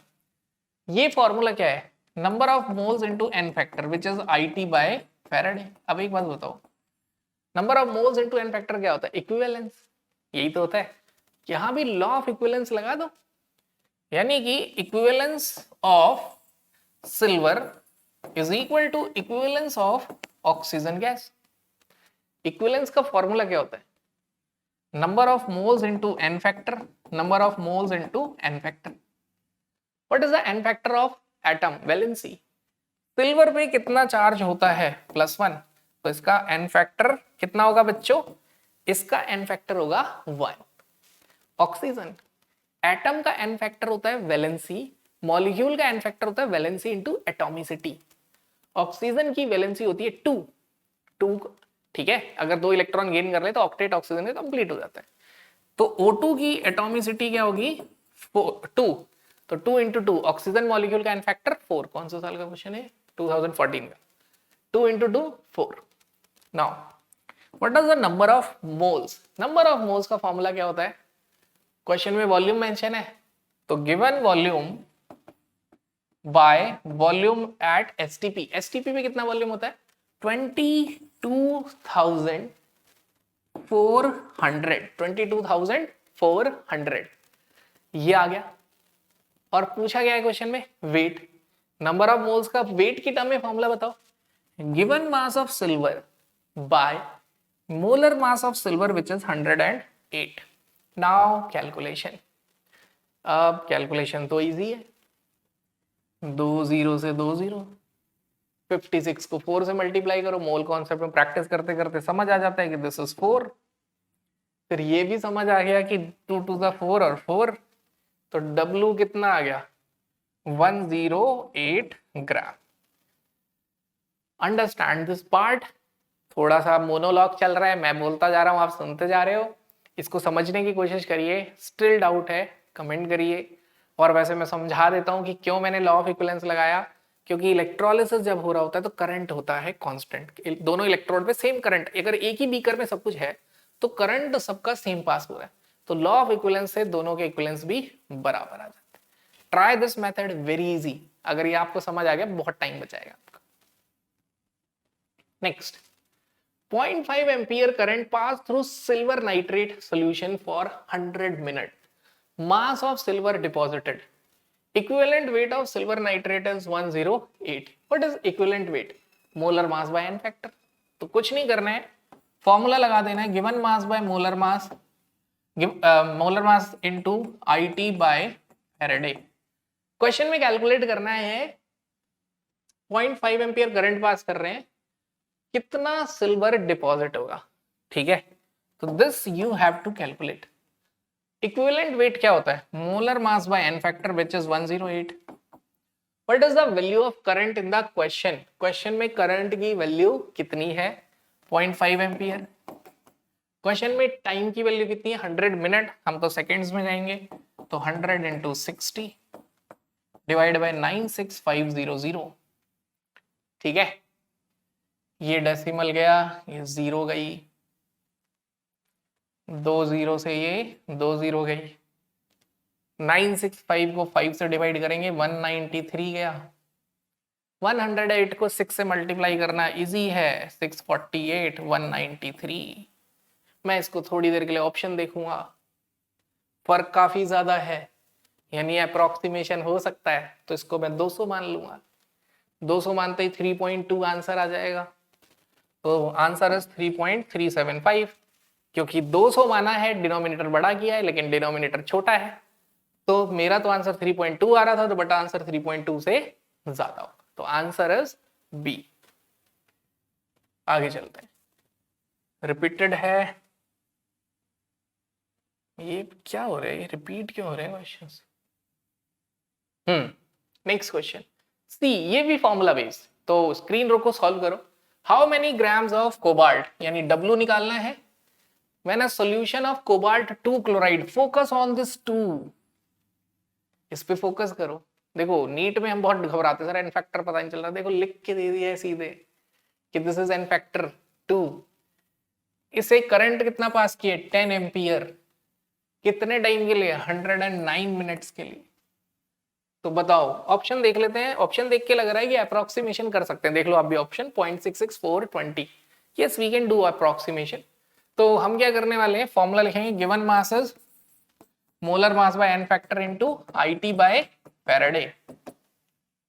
What is molar mass of cobalt, cobalt का मोलर मास दे रखा है 59, एन फैक्टर इज, देखो ब्रैकेट में लिखा है बिल्कुल clearly 2। What is the value of current 109 minute, यानी सेकंड्स में चेंज करने के लिए 60। अरे करंट नहीं लिखा मैंने, ये तो टाइम लिख दिया। करंट कितना है 10 एम्पियर, तो मल्टीप्लाई बाय 10 बाय फैराडे 96500, ठीक है। मैं देखता हूं कितना आसानी से क्वेश्चन हो जाएगा, ठीक है। मैं अभी 965 को नहीं छेड़ूंगा क्योंकि 1000 होके थोड़ा इजी हो जाता है अप्रोक्सीमेशन, तो मैं बस अभी 2 3 और 59 इंटू 327 बाय 965, इसको थोड़ी देर के लिए देखूं, 5 9 45 नहीं, इसको थोड़ी देर के लिए ऐसा कर लेते हैं 60 मानना पड़ेगा, तो इसको अप्रोक्सीमेटली मैंने मान लिया 60, तो 6 7 42, 6 2 12 प्लस 4 16 18 19 965। इसको अगर मैं 1000 मान लूं तो 19 पॉइंट समथिंग, यानी मेरा आंसर हो गया 20। सी अप्रोक्सीमेशन से हो गया, ठीक है। समझ आया मैंने अप्रोक्सीमेशन क्या किया, कब अप्रोक्सीमेशन लेना है और कब अप्रोक्सीमेशन नहीं लेना है, ये बात प्रैक्टिस से ही समझ आएगी, क्योंकि यहां चारों ऑप्शंस दूर दूर थे तो मैंने अप्रोक्सीमेशन ले लिया, okay. Al2O3 is reduced by electrolysis of low potential and high current. If 4 into 10 is for 4 ampere is passed through Al2O3 for 6 hours, कितना एल्यूमिनियम डिपॉजिट होगा। 100% एफिशिएंसी है, ठीक है। तो अगेन आप फॉर्मूला यूज करोगे, क्या मैं फॉर्मूला ना लिखूं इस बार, क्या कहते हो, चलो ठीक है लिख देता हूं। What is the molar mass of aluminium 27। What is the n factor of aluminium, यहां से चार्ज निकाल लो, एल्यूमिनियम पे चार्ज आएगा 3, तो this is it n factor. कितना करंट पास कर रहे हैं 4 इंटू 10 रेज पावर 4, इतना भारी मात्रा में करंट पास किया जा रहा है 4 इंटू 10 रेज टू पावर 4, कितने टाइम के लिए, बहुत लंबे समय के लिए 6 आवर्स। आवर्स को सेकंड में चेंज करना आना चाहिए, 6 into 3600 divided by Faraday which is 96500। जैसे ही मैं लिख रहा हूँ तुम्हारे दिमाग में आ गया होगा, इसे सॉल्व करने से पहले ऑप्शन देख लिया जाए। ठीक है, देख लो। 8.1 2.4, ओहो काफी दूर है, अप्रोक्सीमेशन चल जाएगा।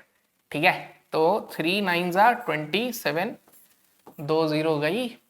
ठीक है, तो क्या हो गया ये 9 6 54 इंटू 4 इंटू 36 बाय 965। ओके, अब क्या हम इसे 9 से उड़ा सकते हैं? 9 6 9 1 9 9 7 63, 107 मान लिया इसे, और ये हो गया 6।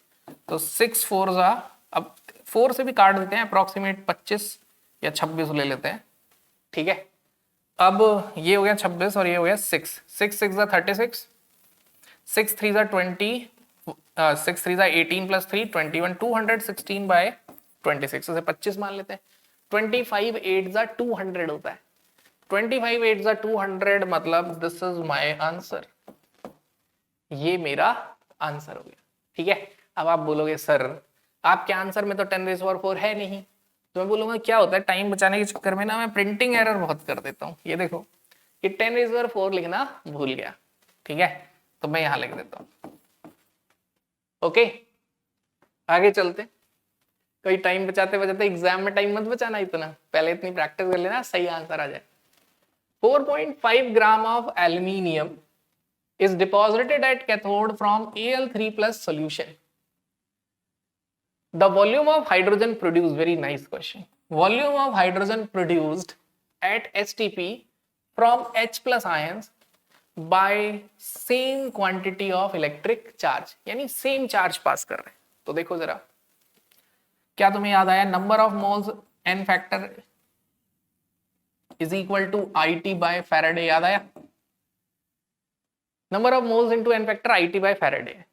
अब क्वेश्चन में क्या बोला है? सेम चार्ज पास कर रहे हैं, तो कोई दूसरा फॉर्मूला भी यही लगेगा। और दोनों के लिए अगर चार्ज सेम है, अगर दोनों के लिए चार्ज सेम है तो दोनों के number of moles into n factor भी क्या होंगे? सेम। मतलब law of equivalence, equivalence of aluminium is equal to equivalence of hydrogen. ठीक है, नंबर ऑफ मोल्स इनटू, यानी मोल कॉन्सेप्ट से हो जाएगा ये क्वेश्चन। तो बताइए इक्विवेलेंस का formula, number of moles of aluminium कैसे निकालोगे? Given mass which is 4.5, molar mass of aluminium which is 27, n factor which is charge, equal to number of moles hydrogen gas का क्या होगा? गिवन वॉल्यूम, वॉल्यूम इज पूछा है, by volume at STP।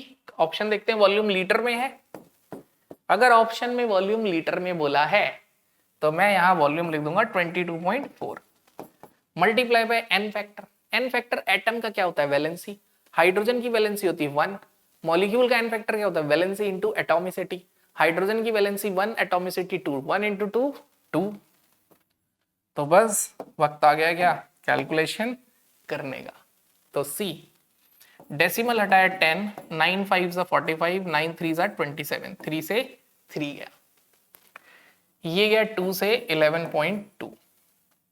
अब 11.2 को multiply करो, ऐसा कर देते हैं 2 से ही कर देते हैं। 11.2 बाई 2 5.6। ये क्वेश्चन बच्चा बहुत परेशान होता है, मैं आपको बोल रहा हूं, इसे समझ लो। स्क्रीन रोक के फिर से ट्राई करो, ट्राई टू एब्जॉर्ब। मैंने ये कैसे किया है? क्योंकि मैंने 2 बार फैराडे, वैसे मैं ऐसे बता देता हूँ, मैंने एक बार फैराडे लॉ लगाया, n is equal to n factor IT by Faraday. फिर मैंने दूसरा फैराडे लॉ लगाया। अगर ये समझ नहीं आ रहा आपको तो इस तरीके से कर लो। दूसरी बार फिर फैराडे लॉ लगाया IT बाय फैराडे। ये लगाया मैंने एल्यूमिनियम के लिए, ये लगाया मैंने हाइड्रोजन के लिए। ठीक है, अब मैं क्या कर रहा हूं, ध्यान से सुनना, मैं दोनों को डिवाइड कर रहा हूं। अब जब मैं दोनों को डिवाइड कर रहा हूं तो क्वेश्चन में मेंशन है same quantity of charge pass कर रहे हैं, यानी दोनों का charge Q is equal to IT क्या है? सेम। ये कैंसिल हो गया, फैराडे क्या हो गया? कैंसिल। अब वैल्यूज डाल दो और सॉल्व कर लो। अगर ये मुश्किल लग रहा है तो ऐसे कर लो, ठीक है। चलो तो ये क्वेश्चन डिस्कस करते हैं। तो इस क्वेश्चन को वैसे मैं सोच रहा हूँ आपके ऊपर ही छोड़ दूं, लेकिन इस क्वेश्चन में एक डाउट है कि व्हाट इज स्ट्रेंथ। तो बस मैं ये बता देता हूँ, स्ट्रेंथ का मतलब यहाँ पे नॉर्मेलिटी है। एंड नॉर्मेलिटी क्या होता है? Number of equivalents dissolve in 1 litre of solution. तो नॉर्मेलिटी होता है number of equivalents dissolve in 1 litre of solution. और नंबर ऑफ इक्विवेलेंट क्या होता है? ध्यान से देखो, number of moles into n factor. तो दिस इज, अब क्वेश्चन में आपको क्या, अगर हमें स्ट्रेंथ निकालनी है तो number of moles into n factor. अब number of moles into n factor क्या होता है बताओ? तो this is IT by Faraday और वॉल्यूम इन लीटर्स। वॉल्यूम कितना है क्वेश्चन में? 1 लीटर। और भी अच्छी बात है, तो क्वेश्चन में डायरेक्टली निकालना है IT बाय फैराडे। बोलो ये समझ आई ये वाली बात? ठीक है, अब आप खुद सॉल्व कर लो। करंट है हमारा 1 एम्पियर, टाइम है 16 मिनट्स यानी सेकंड्स में चेंज करेंगे। फैराडे की वैल्यू 96500, 16 मिनट 5 सेकेंड्स। ओहो, यानी कि ऐसे नहीं होगा, टोटल ऐड करो 16 इंटू 16 मिनट 960 प्लस 5 965। अच्छा, ऐसा इन्होंने इसलिए किया ताकि आपको ज्यादा कैलकुलेशन में दिक्कत ना आए। ठीक है, तो what is your answer? 0.01 normal. क्या आंसर आया? 0.01 नॉर्मल। तो ये कितना अच्छा क्वेश्चन है, देखो बस ये समझना है कि IT बाय फैराडे क्या होते हैं? Number of equivalents. क्या आप ये समझ रहे हो? लगातार सारे क्वेश्चन में इसी तरीके से करवा रहा हूं। आगे चलते हैं। Predict the product of electrolysis. तो predict the product of electrolysis में हमें क्या करना है? बस ये याद रखना है, A के पास जाएगा A, C के पास जाएगा C। अगर एनायन है हमारा, कल बारिश आई, अगर एनायन यही है तो एनोड पे यही रिलीज होंगे। अदरवाइज अगर ये नहीं है तो एनोड पे रिलीज होगा ऑक्सीजन। सी पे सी जाता है। कैटायन अगर हमारे हैं copper, mercury, silver, gold, platinum, तो कैथोड पे यही रिलीज होंगे। लेकिन अगर ये नहीं है तो हाइड्रोजन। और क्या तरीका है इसे सॉल्व करने का? दूसरा है कि अगर हमने क्या लिया है? Conc solution, conc sulphuric acid. बस एक्सेप्शन दो ही है। पहला, कॉन्क सल्फ्यूरिक एसिड लोगे तो एनोड पे मिलेगा H2S2O8। दूसरा, अगर प्लैटिनम इलेक्ट्रोड की जगह मेटल इलेक्ट्रोड है तो एनोड पे कभी भी एनायन नहीं मिलेगा, वही मेटल क्या हो जाएगा? डिसॉल्व। ठीक है, इसके लिए एनसीईआरटी का ये क्वेश्चन बहुत ही परफेक्ट है। सी, aqueous solution of silver nitrate using silver electrode। जैसे ही लिख दिया सिल्वर इलेक्ट्रोड, तुरंत समझ जाना एनोड पे तो सिल्वर डिसॉल्व हो जाएगा। एनोड पे क्या होता है? Oxidation, silver will dissolve. अब आते हैं कैथोड। सी के पास सी जाएगा। कैटायन कौन है? नाइट्रेट। अगर कैटायन, ओ सॉरी क्या कर दिया मैंने, हाँ, कैटायन होगा Ag+। अब अगर Ag+ है तो हम देखेंगे copper, mercury, silver, gold. Silver है तो कैथोड पे कौन डिपॉजिट होगा? सिल्वर। ठीक है, तो this is the reaction. Next question, aqueous solution of silver nitrate with platinum. अच्छा, प्लैटिनम है तो मैं देखूंगा A। अगर एनायन है क्लोरीन, ब्रोमीन, आयोडीन तो वही रिलीज होंगे, नहीं तो ऑक्सीजन गैस रिलीज होगी। अगर कैटायन है कॉपर, मरकरी, सिल्वर, गोल्ड तो वही डिपॉजिट होंगे। सिल्वर है तो वही डिपॉजिट होगा, otherwise hydrogen. Next, dilute solution of sulphuric acid. अगर क्वेश्चन में कुछ मेंशन नहीं होता तो कॉन्क सॉल्यूशन मानते हैं। ध्यान सुनना, this is very important point. Question में कुछ नहीं मेंशन है तो कॉन्क मानेंगे, डाइल्यूट लिखा होगा। तो सल्फेट, ए फॉर एनायन। अगर एनायन है क्लोरीन, ब्रोमीन, आयोडीन तो वही रिलीज होंगे, नहीं तो ऑक्सीजन, लेकिन वो है नहीं। सी फॉर कैटायन। अगर कैटायन क्या है? कॉपर मर्करी सिल्वर गोल्ड है तो वही रिलीज होंगे, नहीं तो हाइड्रोजन। मतलब डाइल्यूट H2SO4 का electrolysis is nothing but electrolysis of water. Very important point. An aqueous solution of CuCl2 with platinum electrode, platinum electrode है, ठीक है।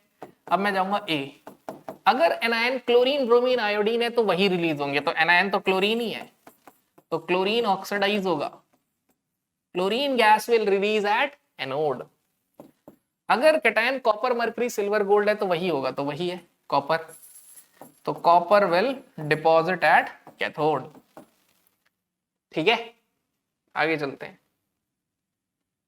अब हम पढ़ते हैं सेल। तो देखो सेल में आपको प्राइमरी सेल, सेकेंडरी सेल, उनके एनोड कैथोड की reactions, charging discharging reaction and uses याद करने। उसके लिए मैंने जेईई मेंस का क्वेश्चन लिया है जो काफी अच्छा है। मतलब ये क्या कर रहा है, सारी रिलेट करवा रहा है चीजें। कैसे, देखो ट्रांजिस्टर, आपको पता होना चाहिए कि ट्रांजिस्टर में क्या होता है। जैसे एनोड जिंक मरकरी है या हाइड्रोजन फ्यूल सेल है, जिंक कार्बन है, आपको पता होना चाहिए जो ट्रांजिस्टर है उसमें हम क्या डालते हैं, ड्राई सेल।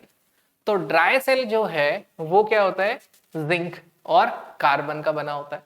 तो ट्रांजिस्टर में ये होगा हमारा ड्राई सेल। हियरिंग एड्स, जो भी हम सुनने के लिए चीजें यूज करते हैं उनमें क्या यूज करते हैं, बटन सेल।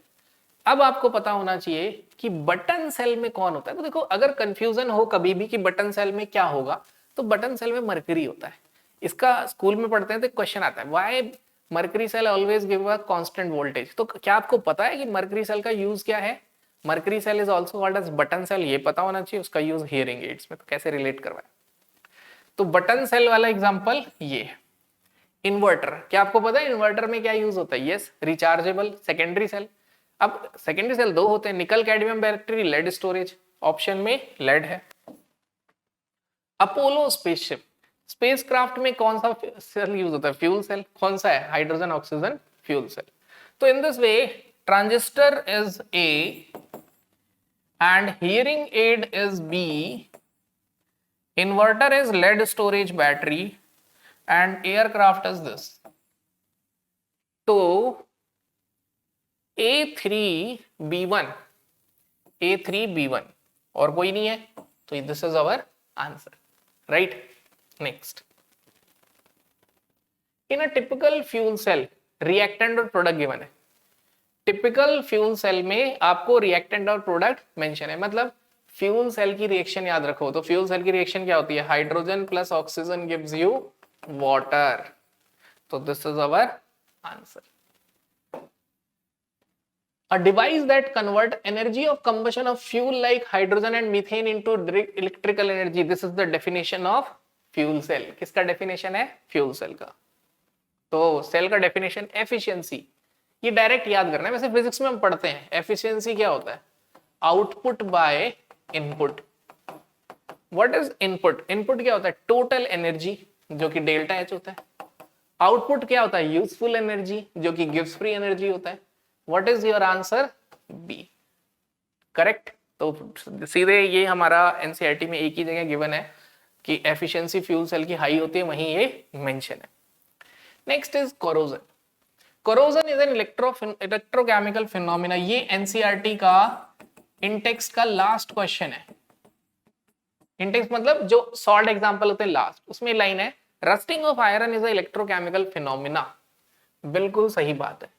अब जब रस्टिंग होती है तो क्या होता है, वहीं पे इम्प्योरिटी की वजह से कोरोजन होता है। तो जब प्योर मेटल में थोड़ी सी इम्प्योरिटी मिल जाएगी तो उसकी कंसंट्रेशन हो जाएगी कम, प्योर मेटल की कंसंट्रेशन होगी ज्यादा, ठीक है। तो यहाँ पे वो कह रहा है pure metal act as anode और impure metal act as cathode. तो बिल्कुल सही बात है। तो जो यहाँ पे जो प्योर मेटल है वो ऑक्सीडाइज होने लग जाता है और इम्प्योरिटी में वहां पे रिडक्शन। तो ये बिल्कुल सही बात है कि जो भी ऑक्सीडाइज होगा वो प्योर मेटल होगा और वो एज अ एनोड एक्ट करता है। हमें पता भी है रस्टिंग ऑफ आयरन में आयरन का ऑक्सीडेशन होता है in presence of acidic medium. This is the important point, ध्यान से सुनना। किसी भी मेटल का जो रस्टिंग होगा वो in presence of acidic medium होगा। कैसे, आप वो याद रखो, पीएससी मैजेंटल है चाप, मैजेंटल है मतलब हाइड्रोजन। तो हाइड्रोजन से ऑलमोस्ट सारे मेटल रिएक्टिव होते हैं और वो सब हाइड्रोजन गैस रिलीज करते हैं, मैंने लास्ट लेक्चर में बताया। यानी कि एसिडिक मीडियम में सभी मेटल कोरोड होते हैं, सभी, यानी उसे प्रोटेक्ट करने का तरीका क्या है, बेसिक मीडियम यूज करो। ओके, तो आयरन ऑक्सीडाइज हो जाता है, तो the rate of corrosion is more in alkaline medium. गलत, एल्कलाइन मीडियम में तो कोरोजन कम हो जाता है और एसिडिक मीडियम में ज्यादा। तो this is true statement and next is false. तो ये भी जेई का अच्छा क्वेश्चन था कोरोजन का, इसलिए हमने डिस्कस किया है। ये अभी 2025 जेई का क्वेश्चन है। Okay, next question, zinc can be coated on iron. Zinc को आयरन पे इसलिए कोट कर रहे हैं, लेकिन उसका रिवर्स नहीं कर सकते, तो ये तो हमें पता है, because zinc is more reactive than iron. कैसे, मैजेंटल वाले वर्ड से, ये मैंने लास्ट लेक्चर में डिस्कस कर दिया, यहाँ रिपीट हो गया है। तो एक चीज और, जिंक इज मोर रिएक्टिव। जो ज्यादा रिएक्टिव होता है यानी इजीली ऑक्सीडाइज होता है, उसका एसआरपी होता है कम। तो zinc has lower SRP. Lower SRP मतलब more negative standard electrode potential. SRP को क्या कहा जाता है, एसईपी। ठीक है, तो दिस इज अवर आंसर। इसको थिंक एंड अंडरस्टैंड। मुझे पता है कई बार मैं ऑफलाइन में मेरा एक्सपीरियंस रहा है, बच्चा सुन के कह देता है या पूछता ही नहीं है कि मेरे को नहीं समझ आया, बोलता ही नहीं है, तो मैं खुद से बोल देता हूँ इसे समझो, सोचो और एब्जॉर्ब करो। समझ, मुझे पता है तुमने 2 मिनट दे दिए ना, तुम्हें समझ जाओगे, बस तुम 2 मिनट नहीं दे रहे हो। Next, without losing its concentration. Zinc को किसके कांटेक्ट में नहीं रख सकते, मतलब जिंक अपनी कंसंट्रेशन खो विदाउट लूजिंग इट्स कंसंट्रेशन किसके साथ रखने, मतलब इनडायरेक्टली पूछे किसके साथ रखेंगे तो जिंक अपनी कंसंट्रेशन लूज कर देगा। ये मैं लास्ट लेक्चर में पढ़ा चुका हूं। Think and answer. अगर आप इसका आंसर नहीं दे पा रहे हो तो प्रीवियस लेक्चर में जाइए, इलेक्ट्रो के फर्स्ट पार्ट में जो मैंने डिस्कस किया है नस्ट इक्वेशन, वहां पे इसे देखिए, फिर से अटेम्प्ट करिए। आगे खत्म। कि अगर कॉपर और सिल्वर नाइट्रेट की रिएक्शन हो जाएगी क्या, इज दिस पॉसिबल, क्या ये हो जाएगा? तो आप बोलोगे yes, it's possible, because copper हमने देखा है चाप, copper mercury silver gold platinum. Copper is more reactive metal can displace less reactive metal cation. तो अगर मैं कॉपर के ऊपर सिल्वर की प्लेटिंग करना चाहता हूं, तो मैं चाहता हूं इतने ज्यादा सिल्वर नाइट्रेट सॉल्यूशन में कॉपर को डुबोऊंगा तो डिस्प्लेसमेंट रिएक्शन हो जाएगी। तो मैं चाहूंगा कि कम अमाउंट में सिल्वर आयन हो जो धीरे धीरे कॉपर के ऊपर रिड्यूस होकर डिपॉजिट होता रहे। ठीक है, तो मेरे को नंबर ऑफ सिल्वर आयंस कम चाहिए, क्योंकि ज्यादा होते ही ये रिएक्शन हो जाएगी। इसलिए हम ये यूज करते हैं। तो हमारा आंसर क्या है, less availability of silver ion as, क्योंकि कॉपर यहां से तो सिल्वर को डिस्प्लेस कर देगा, बट कॉम्प्लेक्स में कॉपर सिल्वर को डिस्प्लेस नहीं कर पाएगा। Very nice question. ठीक है, काफी अच्छा क्वेश्चन है, तो उसको थोड़ा सा प्रैक्टिस कर लेना, नाउ समझ लेना, प्रैक्टिस तो नहीं। Most convenient method to protect bottom of ship. अब जो शिप होता है उसका बॉटम जो होता है वो आयरन का होता है, पानी के कंटेक्ट में होता है, और वो भी सलाइन वाटर के, जो कि कोरोजन का रेट हाई कर देता है। तो कैसे बचाएंगे उसे, तो उसे बचाएंगे मोर रिएक्टिव मेटल से कनेक्ट करके। ऑप्शन देखते हैं क्या है, coating with oxide, white, tin, magnesium. Yes, more reactive यानी मैग्नीशियम ब्लॉक्स से कनेक्ट कर देते हैं, तो आयरन की जगह वो मैग्नीशियम ऑक्सीडाइज होता है, क्योंकि मैग्नीशियम ज्यादा रिएक्टिव है, तो इस तरीके से वो आयरन को बचा लेता है। ठीक है, तो this is called as cathodic protection of iron. Then most durable metal plating on iron to protect against corrosion. Iron के ऊपर किसकी कोटिंग करें कि बच जाए? देखो, आयरन के ऊपर आयरन से ज्यादा रिएक्टिव मेटल ही होना चाहिए, तो मैजेंटल, ZI, आयरन से पहले मैग्नीशियम, एल्यूमिनियम, जिंक, ये सब अगर आयरन पे कोट करेंगे तो बेस्ट तरीका है। निकल, कॉपर, टिन, जिंक, गैल्वेनाइजेशन जिसे बोलते हैं, ये बेस्ट मेथड है।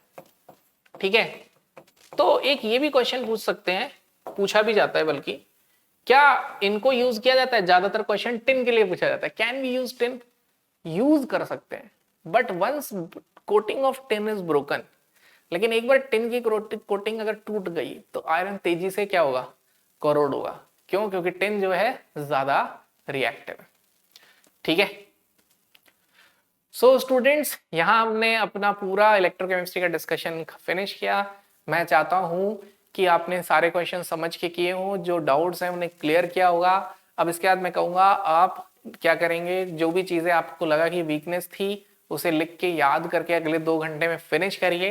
एंड इफ पॉसिबल एक टेस्ट पूरा इलेक्ट्रोकेमिस्ट्री पे खुद से अटेम्प्ट करिए, ठीक है। And keep giving test. तो अगर आपने पूरा 2 लेक्चर देखे इलेक्ट्रो के, तो इलेक्ट्रो में चाहता हूँ पूरा हो चुका होना चाहिए। अब उसे और अच्छा करने का तरीका है कि अगले 1 घंटे ब्रेक ले लो पढ़ाई से। ब्रेक का मतलब रील्स नहीं देखनी, खाली बैठो एकदम से टाइडल और जस्ट टेक रेस्ट अगर नींद नहीं आ रही। और उसके बाद एक केमिस्ट्री का कोई असाइनमेंट सॉल्व कर लो। पेपर देने में डर लग रहा है तो पहले open book test. Open book मतलब क्वेश्चन कर रहे हैं जैसे असाइनमेंट करते हैं, जो क्वेश्चन नहीं आ रहा उसको डाउट देखा और उसको वहीं समझा। फिर उसके बाद 1 दिन बाद आप टेस्ट दे सकते हैं। So keep practicing. Thank you.